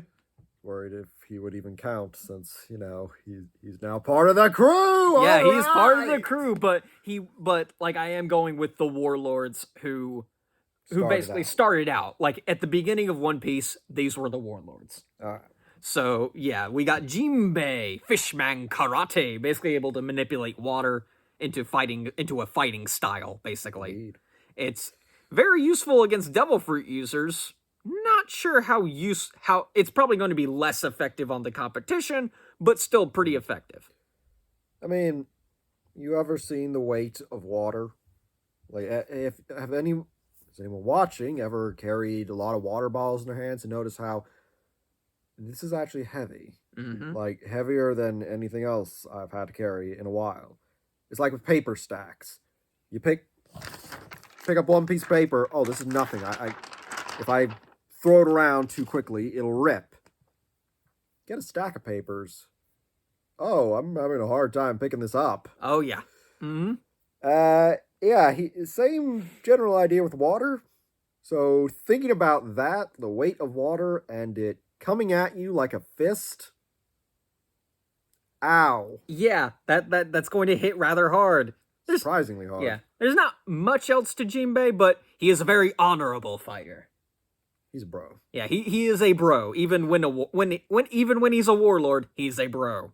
He went up against an Emperor of the Sea and told her, I quit. Yeah. Just straight up walked up to her in the middle of utter chaos, pulled out his sake cup. Excuse me, I quit. Yeah. Big Mom, I am ending our alliance. Freaking hell. But That's yeah. just such a baller move. Yeah. Okay, now for the next warlord, we have Kuma. I think the only reason I put him above Jinbei is because of his devil fruit. You just pop, and you're gone. You're just gone. You're going to be flying for 3 days. Have fun. Indeed, his fruit, Like it probably won't do any damage to you, but you're still going to be flying away for 3 days. which strategically I can see so many applications for. Oh, Like he oh, could yeah. basically just knock out an opponent for a while. It won't kill him, but they're not going to be in the fight for a while. Oh yeah, and he's technically a pacifista, meaning Cyborg. yeah, he's his own cyborg. And he has a reason to be a cyborg, unlike the Ashura path. yeah, and he can fire beams of energy at the speed of light. I'm a fire malaise. Yeah. Apparently, Damn, how long has that meme been out? yeah, it's been probably 2 decades. So I know we're old. Puts us in perspective. I doesn't it? know we're old. Not that old. Okay, yeah. All right. And now, I think the reason I put Hancock above Kuma is because how many pacifistas did she take down? She is a powerful one, ain't she? Oh yeah. And not just because of sheer strength, it's her devil fruit. Oh yeah, is the ridiculous. love fruit is OPAF. We'll go into that later. But I'd actually like to go into it now, actually. all right. Just think about it. Her whole thing is she shoots a beam at you. And if you look at her... If you are attracted to her in any Yeah. kind of way. Yeah, in any way, even if it's just for a moment, like, oh, you appreciate this curve. Stone. Yeah. You're just turned to stone. Mm-hmm. That's it. You're done. Yeah. And because she is known as the most beautiful woman in the world. She is the perfect... Robin. Yeah, there we go.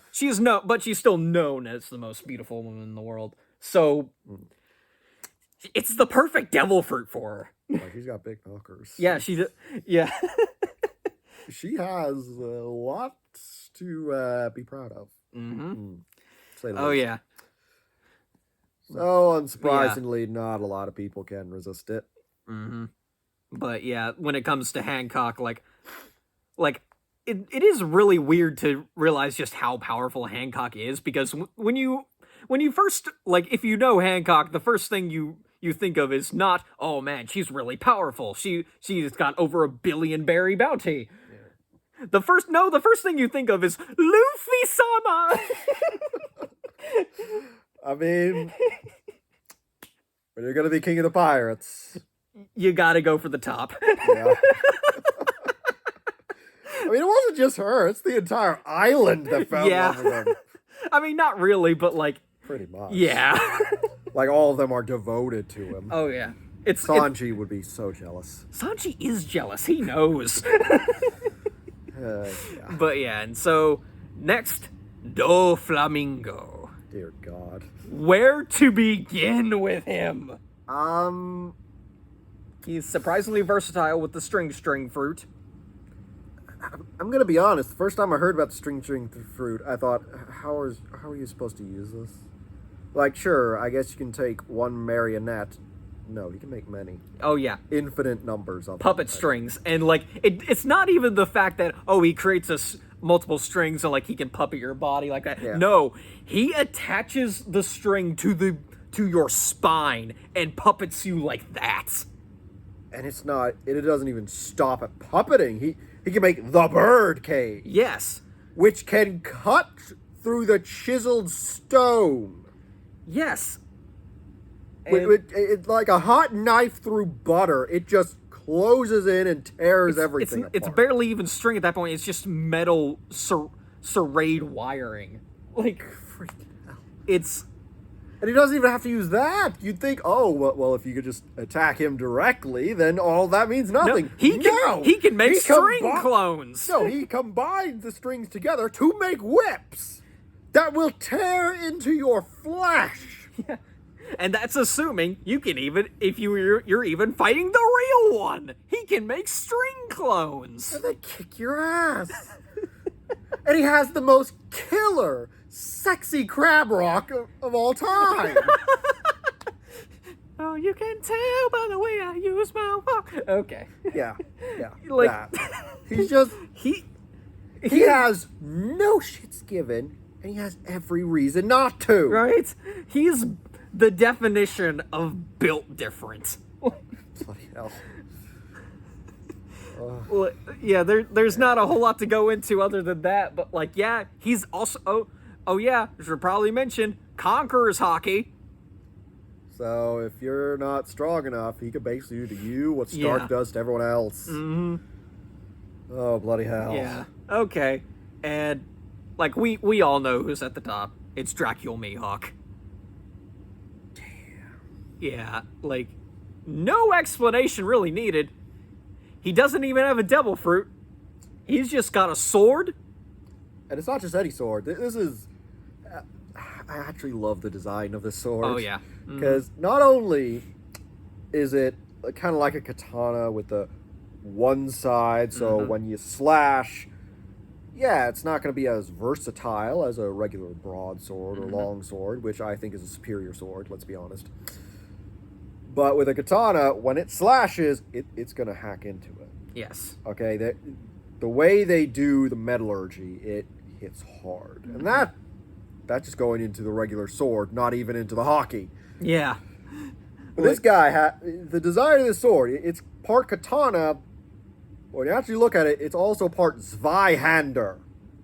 The greatest German sword in all of history. This thing, this beautiful weapon, get an image of this up for people to see. I will. This masterwork of swordsmithing. It can hack off the head of a horse. Heck, that's what it was designed for. A single man can stab forward and impale one, or just hack its dang head off. And That's how big these things are. And this is just a regular blade in the hands of a normal man. But this is not a normal man. This is Dracula Hawkeye Mihawk. This is Mihawk. This guy can... It's not just cutting off horses' heads. He's cutting off freaking oceans. Yes, he was literally introduced to the series by taking out a fleet alone With just a sword. with just a sword. I don't even think he used hockey that time. I don't think so either. And then when he actually made his proper introduction, where you see him, he just slices a galleon in half. Heck, when he fights Zoro, he just pulls out a dagger. This is how confident It's this barely man is. even a dagger. It's a toy knife. It's like a switchblade. And Zoro's like, why? I do not hunt rabbits with a cannon. Just, oh my gosh, this guy is too much. We have significantly more energy here than with the other two sections of the video. Can you blame me? Yeah, I can't. The guy's never lost for good reason. He's the greatest swordsman in the world. The only reason he was a warlord, I think, was to get the Marines off his back because no one could challenge him. He was just bored. He was just bored. And so when when the warlord system was abolished, he's like, oh, maybe something has changed. And then he got bored again. All right, and that covers everybody. Finally, at the hour-and-a-half mark. I knew this was going to take a while. I think I underestimated how long we would be going at this. All right. So, now for just overall. All right, stats. I think it's like we're not going to be spending a whole lot of time on stats. Like I said at the beginning of the video, we're not stats guys. Like, we'll go into it, but like that's for Death Battle. Yeah, that's for Death Battle themselves and the G1 blog, when they do it. But yeah, when it comes to overall stats, I think it's safe to say that the upper tier of the Akatsuki can at least match most of the Espada. And the Warlords too, to a degree, but that's Kuma's literally shooting out light beams of light. Yeah. And a few of his attacks have been stated to move at light speed, so yeah. And so I think we can just scale up from there. Let me think. If Araniero, Anyway. whatever his name is. Yes. That Italian crap. Yes. If he actually uses some special abilities, he could shake up the field a bit. He's still gonna die. Yeah. There is no doubt in my mind. He's gonna die. Yeah. And but he could create some chaos. Yeah. When it comes to stats for the Espada, I believe Espada's 7 and up can get to light speed movements. Simple, and the only reason I include like Zomari in that is because he's got the fastest Sonido. Yeah. So it only makes sense to me. And with Grimmjow, like he kept up with Bankai Ichigo very easily, and Bankai Ichigo was stated to move as fast as lightning, which isn't all too far away from light speed. So Ulquiorra goes even faster than that. oh yeah, and like I said, we can scale up from there after that. Like with the Espada, it's just for most of them, it's sheer force of power. Mm-hmm. I mean, the lower end Espada, okay, they might have some unique abilities, or a regular attack, kind of like the Akatsuki. But once we get to like Espada's like 4 and above, we're entering country level explosions. So yeah, and just 6 and up, it's just we're gonna be able to destroy a lot of stuff, including a meteor if we want. If we get bored. Yeah. And like their stats are way up there. Their abilities, there's nothing too much to explain. Too crazy. It's just, oh, I have this attack, I attack, you die. Yeah. There's not much more to it. It's sheer damage. Yeah, the best ability they got is Bargon's aging. So which there are so many questions there. But when it comes to power, like I said, like once we get to 4 and above Espada, we got like country level attacks at least. And when it comes to the Akatsuki, I think the higher tiers, specifically Pain and Obito, could probably get to that level. It's hard to argue for the other Akatsuki, though. A lot of them are tough to regular people. Yeah. Impossible to regular people, but this is not a battle of regular people. Mm-hmm. And when it comes to the Warlords, I think Mihawk speaks for himself. Besides Hancock and Doflamingo, he's practically carrying the whole team. Yeah, and I mean, I guess Kuma, like, kind of made a big explosion on Thriller Bark. True. Though, for me, my interest in him is more those strategic implications of his paw fruit, where you could just poing anything away. Oh, yeah. And it doesn't work on just people. Like, everyone remembers him, knocking out the Straw Hats, Oh, you are the swordsman. I shall send you to Mihawk. Poing. You are the navigator. I shall send you to Cloud Island. Poing. You are the sniper. This is gonna hurt. Yeah, and yeah, but Like everyone remembers that, but he could do that to anything. Like any weapon, any attack, he could just paw, and it bounces straight back. yeah, there we go. Like instantaneously. This isn't like, oh, boing, boing. No, it hits, and it goes straight back at you at light speed. Yeah, that or that something thing close to it. Yeah, and even if he doesn't attack back at you, you're not getting that thing back.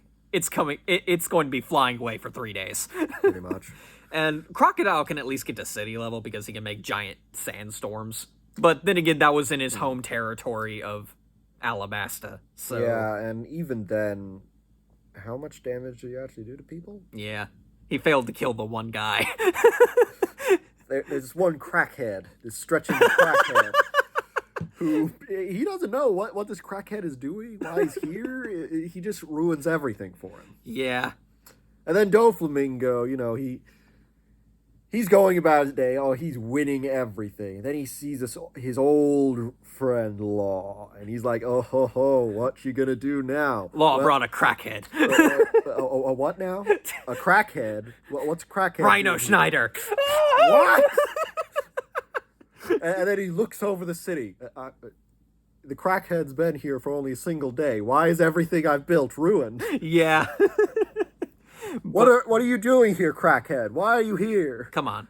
You've seen The Godfather. You know how this is gonna go.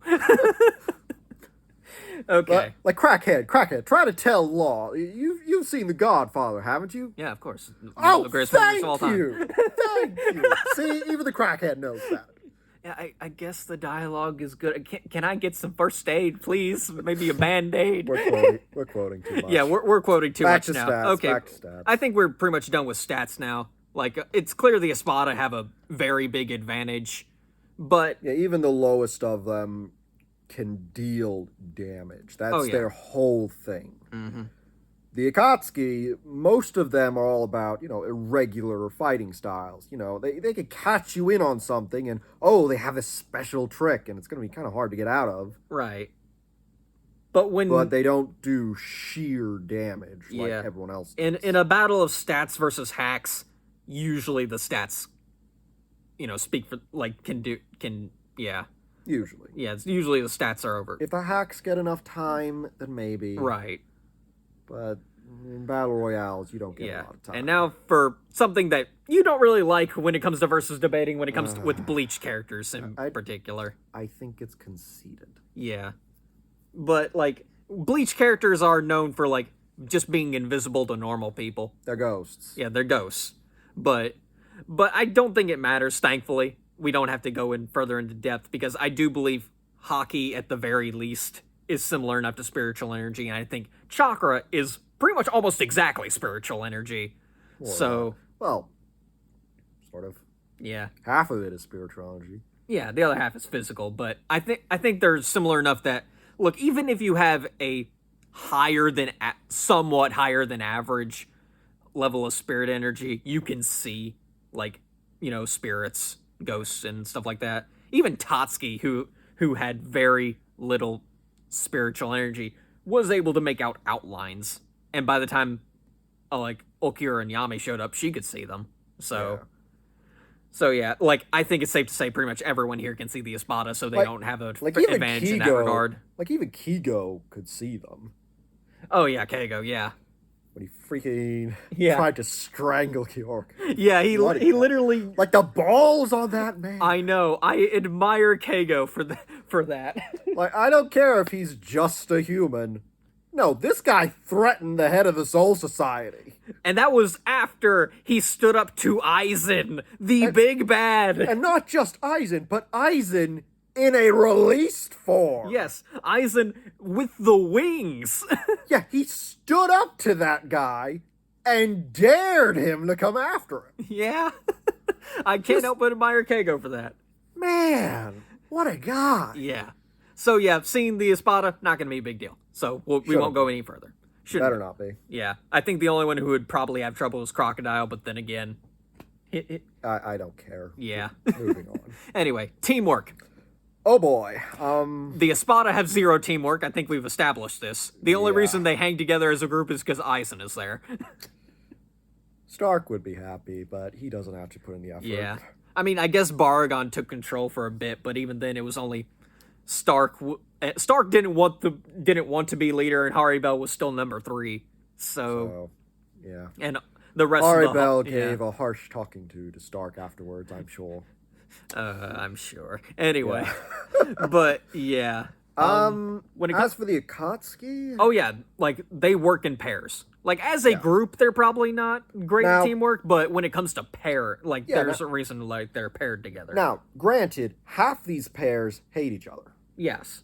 They usually do. They don't. Hidan and Kakuzu specifically. Yeah, most of them do not like each other. Mm-hmm.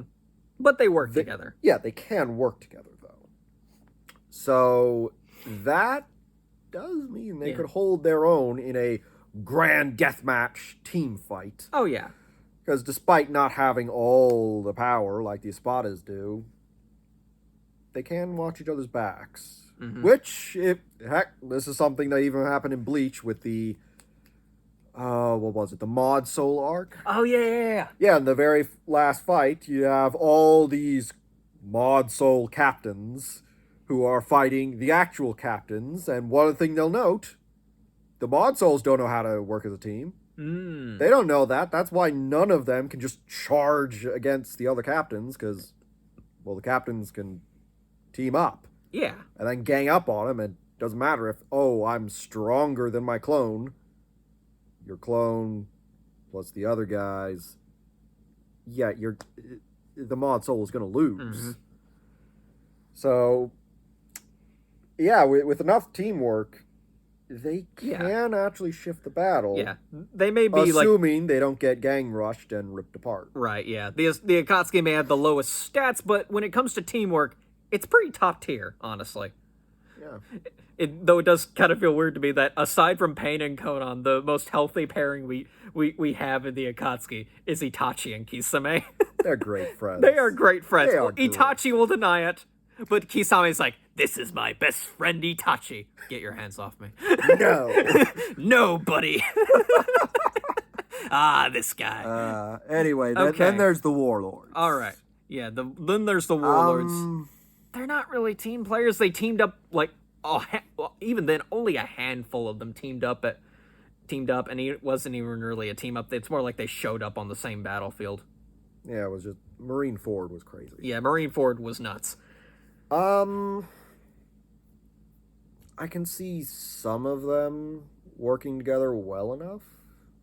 Like Kuma can work with anyone. Yeah. Kuma's cool like that. Jinbei is a bro. He'll back you up if you're a decent enough person. Yeah. Mihawk, he's strong enough that he doesn't care. He can team up with you. Mm-hmm. He'll be doing most of the heavy lifting, but hey, he'll team up with you, sure. Doflamingo and Hancock would not work together well with anyone. No. I mean, Hancock might work well with Jinbei, but that's only because of association with Liberty. Yeah, and even then, that was when Jinbei was no longer a warlord. So yeah. The Crocodile might work well with others. Yeah.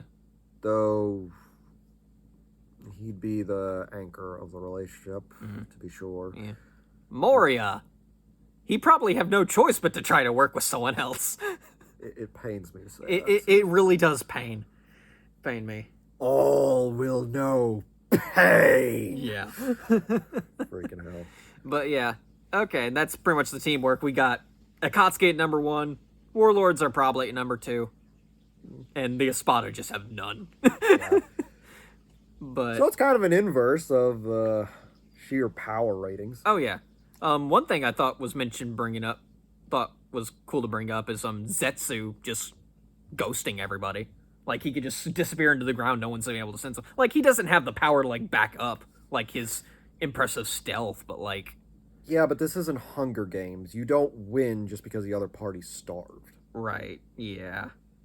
And eventually like he could get like a sneak attack or two out, but like I said, he doesn't have the power to finish the job, really. Yeah. Plus, I wonder about his damage. Can it actually break the hierro of any of the Espada? I don't think any, like, the ninja tools I don't think are going to be any of use against Hierro. Yeah, that's what I was thinking. Yeah. But yeah, I think Zetsu would be immune to stuff like Pesquisa and Observation Hockey. But, like I said, I just thought it was worth mentioning. I don't think ghosting will help him much. Yeah, yeah. Then we have Conqueror's Hockey.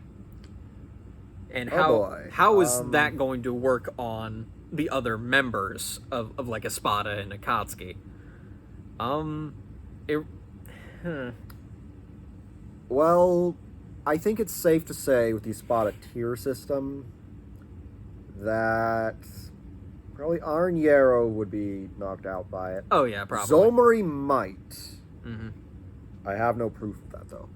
I don't say it was Zaporo. Maybe. Yeah. I think he's not a brute force fighter, and his will is, I'm perfect. Yeah. Look at how I flip my hair. Yeah. Oh, you messed up my best suit! Now let me go change some clothes. All right, I've changed some clothes. Now I'm going to rip their clothes. What was he even doing? I don't know, man. He was doing something. I'm not sure if he would be immune to it.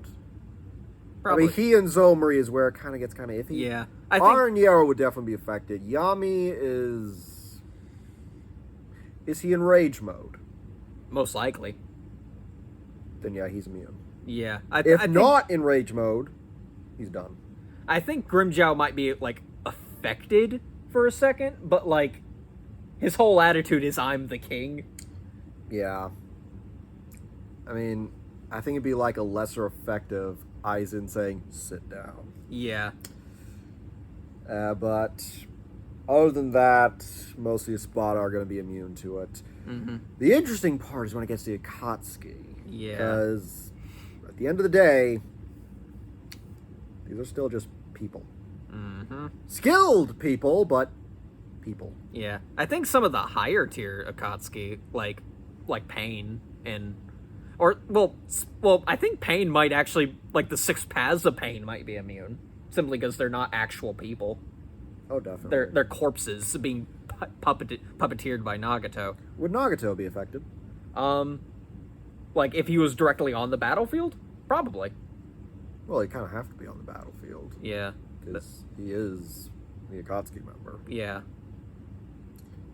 I think I'd like to set up, like, Nagato, like, still away from the battlefield, but, like, still in range. Like, because his whole thing with the 6 paths of Pain is that he's somewhere far away, like, with a safe distance. Wow. I don't know. Maybe Conan takes him away somewhere, and she kind of acts as bodyguard. Yeah. Yeah, pretty much. Meaning, if they can kill Conan, they basically kill yeah. him. Mm-hmm. We can chalk it up to that, I think. But yeah, other than that, yeah, Conqueror Sake, but that's pretty much all we got for Conqueror Sake. I think Sasori were probably affected, I think. Oh yeah. Oh, definitely. Oh yeah. He may just be a puppet, but like he's still like affected by stuff. Yeah. And let's see. I think Obito might be unaffected simply because his whole, like, I still remember like his whole thing, like he literally got a hole in his chest. He's like, "Look, I don't feel anything, Kakashi." Like, then you look over at the Espada. Get in line. Yeah. Okay, and I put like a few I really 2 battles I thought were worth mentioning. Doflamingo versus Sasori. Simply, I just kind of put that because, like, puppets. Like, Doflamingo, like, trolling Sasori. By using his own strings to, like, counter Sasori's chakra strings. Knowing Doflamingo, he'd probably do that, just have fun with it. Oh, yeah. Though, it'd be like a cat and mouse thing. Mm. I'm sure eventually the cat will get bored. Yeah. And he'll just kill Sasori, so... Yeah. Not a lot of places that can go. Yeah. Mihawk versus Noitoro, that's just Kenpachi again. Kenpachi again. Dude, Kenpachi almost actually nearly died to Noritora. Mihawk would just rip, and that's it. Yeah, and when I meant Kenpachi again, I meant like Kenpachi with two hands again. Just 2 hands? He wouldn't even use one! Yeah. Mihawk would just kind of tear through Noitora's arrow. Yeah, that's the tricky thing about trying to do these tier systems where, you've got the mid-tier versus freaking Mihawk! Yeah. I don't know who Mihawk would lose against. That's the tricky part. Yeah, that's the thing. Like, simply because we haven't seen Mihawk struggle. Oh yeah, so that's a big thing. We don't know who to accurately compare him to, except maybe like Shanks, because he considered. But even then, Shanks is someone we don't know much about either. All right, guys, it's time. To be continued. 200 episodes later. All right, guys, let's go. To be continued. That's Shanks. Now I do wonder if. Okay, let's say Baringan actually gets to his sword. Would he be able to destroy it? That's a question I have, since I don't know if... Probably. Remember what happened to Zoro's sword when it got hit with the Rust guy? Yeah, but what if it has, the black steel of Haki? Right, yeah. Would that affect it? I'm wondering about that, because I've never seen Haki affected by age. Right. I did like somewhat draw a comparison to like Haki and spiritual energy. Like it's only somewhat similar, but still probably similar enough to be aged, but like so it can die off. It could probably die off, yeah. Interesting. Yeah. I've never actually seen him fight without a sword though, or any kind of blade really, so I mean, maybe he could pull a Zoro and do no sword style, but like... The frick was that? I don't know. Anyway. But yeah, and... Oh yeah, Hidan just not dying to anything. Then again... I think we can chalk it up to if he gets incapacitated. Yeah, we can chalk it up to that. Because he does lose to a point where he's just impotent. Yeah. There's nothing he can do. Even when he's beheaded, he can't move his body while he's doing it. Kakuzu has to be there to stitch him back up. Yeah. So, yeah. So, once you knock him out of the fight, he's not getting back up. Mm-hmm. Plus, there's the question of brutality. Like, granted, like, the worst we've seen in Hidan is, like, him hacked to pieces. But, like, no one thought to, like, hack him up even more. And something... I think you'd still have the same results. You probably still have the same results, but at the same time, like, at that point, what even is living? Nobody knows what it's like to be the sad man. Mm-hmm. And I think to be the bad man behind blue eyes. Anyway, though ironically, I think he's the only person here who could effectively kill Baragon if he got the chance to. That is an interesting question. Because if he, like, granted, it requires getting some of Baragon's blood first. But good luck to him with that, and Baragon could end up being bones. So yeah, or at least maybe some of Baragon's DNA. Maybe, I don't know, but like by that point, like that would require Hidan to touch him. And that just brings in the question, does he age? I personally think... if we go with the assumption of, okay, he can die if he runs out of nutrition. Yeah.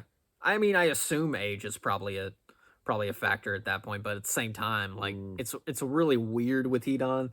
Like I said, like, if he can, like, manages to get some DNA of Baragon and consume it, like, then, like, oh, look at that. I'm aging to death, but so are you. And, like, it's Baragon's death in this series all over again. Yeah, that would do it. But that requires so many ifs. Yeah. Plus, I mean, anytime Baringan does use his ability, it's not like, oh, I grab your arm and it loses all nutritional value as it dies. No, No, it just ages. right. I kind of think that's with the assumption of, oh, it still has the nutritional value of all the ages. Just kind of assumes you're fine. Yeah. It's just getting older. So I don't think he could do that to Hedon.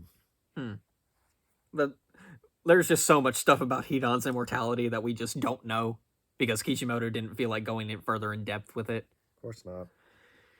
So he's literally there just to kill the smoking man. Yeah. But anyway. I was actually sad when he died. Yeah. But yeah, speaking of Baragon, just Baragon's existence on the battlefield just in general. Like his aging ability is just so opath. Like there's little anybody here can do against that. Like I said, Hedon is a maybe, but like oh, now I got another question.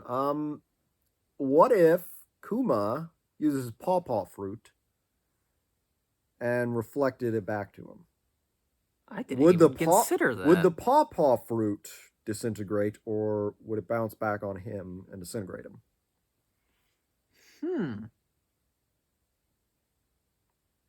Because I know he can get a pawpaw balloon sort of thing.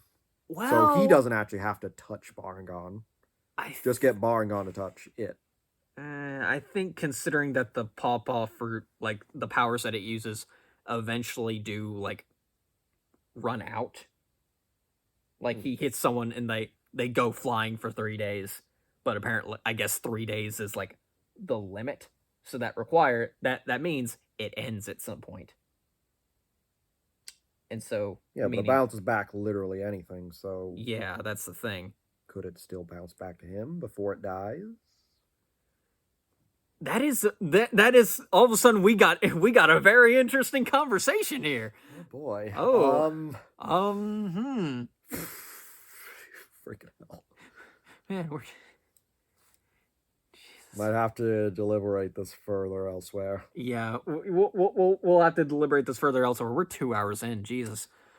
Okay. Well, to be fair, we went through literally every. Yeah, I'm probably not joking as we go. Yeah, I'm probably not gonna be like editing this any further. So sorry for not putting up any pictures here, guys. It's just no, they'll never see the Zweihander. I know. Beauty. You'll just have to Google it, guys. Trust me. It's as big as a man. It's lovely. Yeah. Anyway, yeah. Oh boy. Okay. So, but anyway. Anything else? I know we got Genjutsu, just in general. How would that like affect some of them? I think that with guys like Espada, think of the Asnot versus Ulquiorra fan battle. Oh yeah, you can put Ulquiorra through a Genjutsu-like state or whatever, but would he care? Right, yeah. Like, you can make all the psychological trauma you want, but this is Ulquiorra. He doesn't care. Yeah. Really, all you have to do is just outlast it, because Genjutsu still has a limited. There's still a time limit. I think Tekken once talked about that. Oh yeah, he went into like Itachi versus Ulquiorra. Yeah, which is why I don't think Itachi could win. Like I said, their whole thing is irregular style combat, so they could get characters off the field, but they can't kill them. Right, yeah. So they could at least remove enough people to be where, okay, this is more manageable to deal with, but yeah, they're still there. Yeah. Itachi could probably seal some people away. Like, if he catches them in Genjutsu, like, it may not, like, last, but it would still maybe, like, hold them in place. Yeah, that's my main point there. Yeah. So... But he wouldn't be able to actually kill them. Right. It's not... By that point, it's not a death battle. It's just BFR, battlefield removal. So... So, and I don't Plus, want to touch the Renegon. yeah, I'm not touching that. no, we're not touching that. I mean, I know we should calculate it, but I ain't touching that. Yeah. It was confusing to me even in the show. Yeah, and yeah, okay. The love fruit. Would it even affect the Espada? Is the Yes. question. Oh, okay. I am fully convinced it would. All right. Yami, Noitora, Saizalapro, I guess Anyao too, since he has desire. Let's see. Like, yeah, pretty much most all of them. barring Ulquiorra, maybe. Yeah, because Ulquiorra just does not care. Right. The only one who could make him feel anything slightly was Orihime, who is not on the battlefield right now. Mm-hmm. Nor does she have the fruit, so there goes that. I don't think Baringon would care. Right, yeah. He's too prideful. Mm-hmm. I mean, his axe is called arrogance. Yeah. Can you tell what that's Spanish for? Yeah. Gee, I wonder. Yeah, then don't know about Stark. Yeah. But Haribel. I'm sure she can understand it and appreciate it. Yeah. Which might make it open for Stark, but Baringon and Ulquiorra, they definitely wouldn't. Yeah. They wouldn't care. And by that point, do you need anyone else? True. Like, as cool as all the other Espada here, like, Ulquiorra and Baringon are, like, the main threats. Stark could certainly help. Stark could certainly help. But when I consider like Segunda Etapa Ulquiorra to be Stark's equal at least, you might. It's very debatable. Yeah, it's very debatable just how powerful Segunda Etapa Ulquiorra is. Especially since Stark wasn't killed by usual means; he was killed by a regular fashion. Yeah, so not much you can say there. Yeah, can't compare it to anything. Yeah, that's all I've got here. But like just kind of leaving it open here. So it's clear that the Espada definitely have its own advantages, and at a first glance, they are a clear winner. If they rush in and no one gets time to make any new plans, I'd predict that the only survivors would be Mihawk, maybe Doflamingo, and Hancock. They'd be the only ones. Yeah.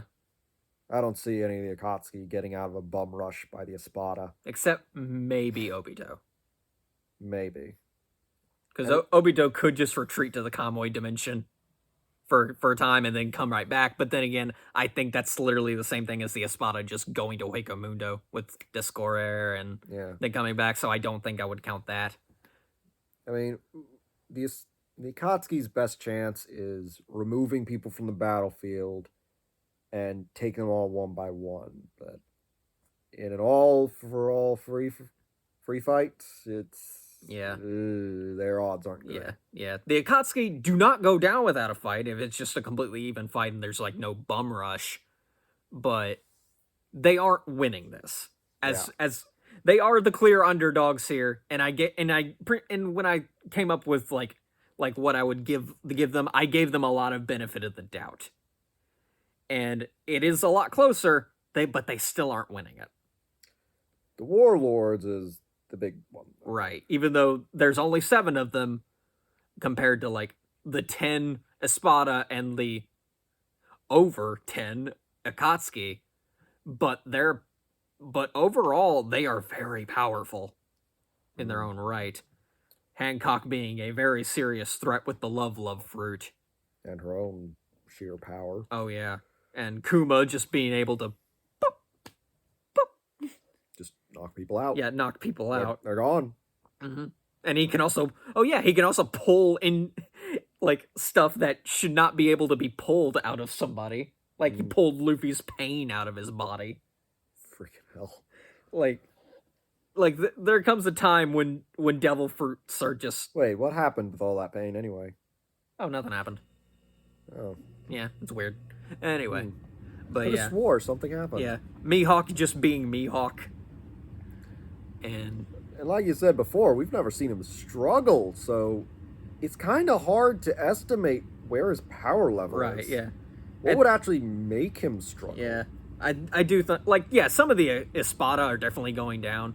Like, Aranero, like, I do think, like Aranero is a very interesting character to be on this battlefield, because imagine if he ate the corpses. Would he gain their powers? I bet so. He's very versatile. Right, yeah. The problem is he's still the weakest Espada here. I think the term is glass cannon. Yeah. Well, not even a cannon, really. He's more of a glass ninja set. Yeah.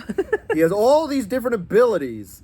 None of them are overly powerful, but if he gets hit, it's over. Yeah. It took one good stab from Rukia. She was impaled at the Yeah, time. and she was impaled at the time, so technically she shouldn't even have a good thrust. Yeah. It wasn't even a good thrust, it was more like third dance, and like it just created the sword in between his forehead. So Which one?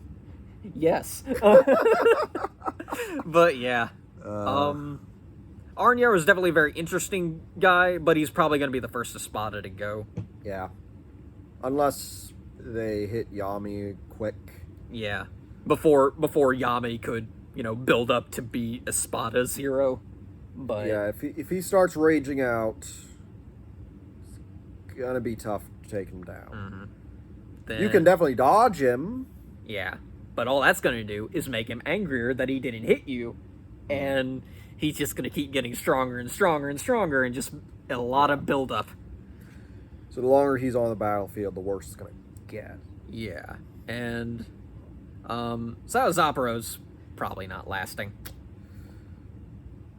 If he can get on to people, he can beat them. Yeah. If he gets attacked by more than one person, it's not going to last. Yeah. Problem is, this is a three-sided battle, so it's very unlikely that he could get into a situation that's advantageous for him. Yeah. That's the thing. thing. He needs the time and the prep. And he has neither of those in a free-for-all. And, he could probably get a hold of one guy, but since this is a huge battle, not at all like the battle he had with Renji and Uryu. And with Renji and Uryu, he had an entire army of Fraction specially designed to hold them back. Yes, so he could observe and analyze. He doesn't have that here. There's just, Zapuro's probably not winning this. Zomari is up in the air. I don't like his chances. I don't like his chances, but he does have, it's better chances than Aranero and Zapuro. I do wonder if Grimjow will survive. I don't think he will, because as I said, he's kind of like a glass cannon. He put all his stats on attack. I don't think he'll be able to take many hits. Yeah. Yeah. Definitely the top three Warlords are definitely the biggest threat the Espada have. And so yeah. I do think the Espada do win at the end of the day, but it is not an easy victory. They will take casualties. They will take many casualties. Some fan favorites might die. Noitura, when it comes right down to it, Mihawk just completely bisects him down the middle. Yeah. Then there's... mid-tier, Noritora is probably one of the stronger ones out there. Pit him against anyone in Bleach who's mid-tier or below, and he'll just wipe them. Heck, I actually am of the belief that he could beat Byakuya. Yeah, I can see that. The only reason he died is because he was facing Kenpachi. Right. Who is just... Some say his mother was a train.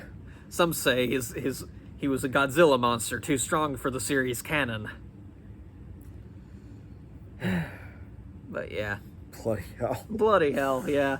But I think once we get to Ulquiorra and above, we stop taking as many casualties.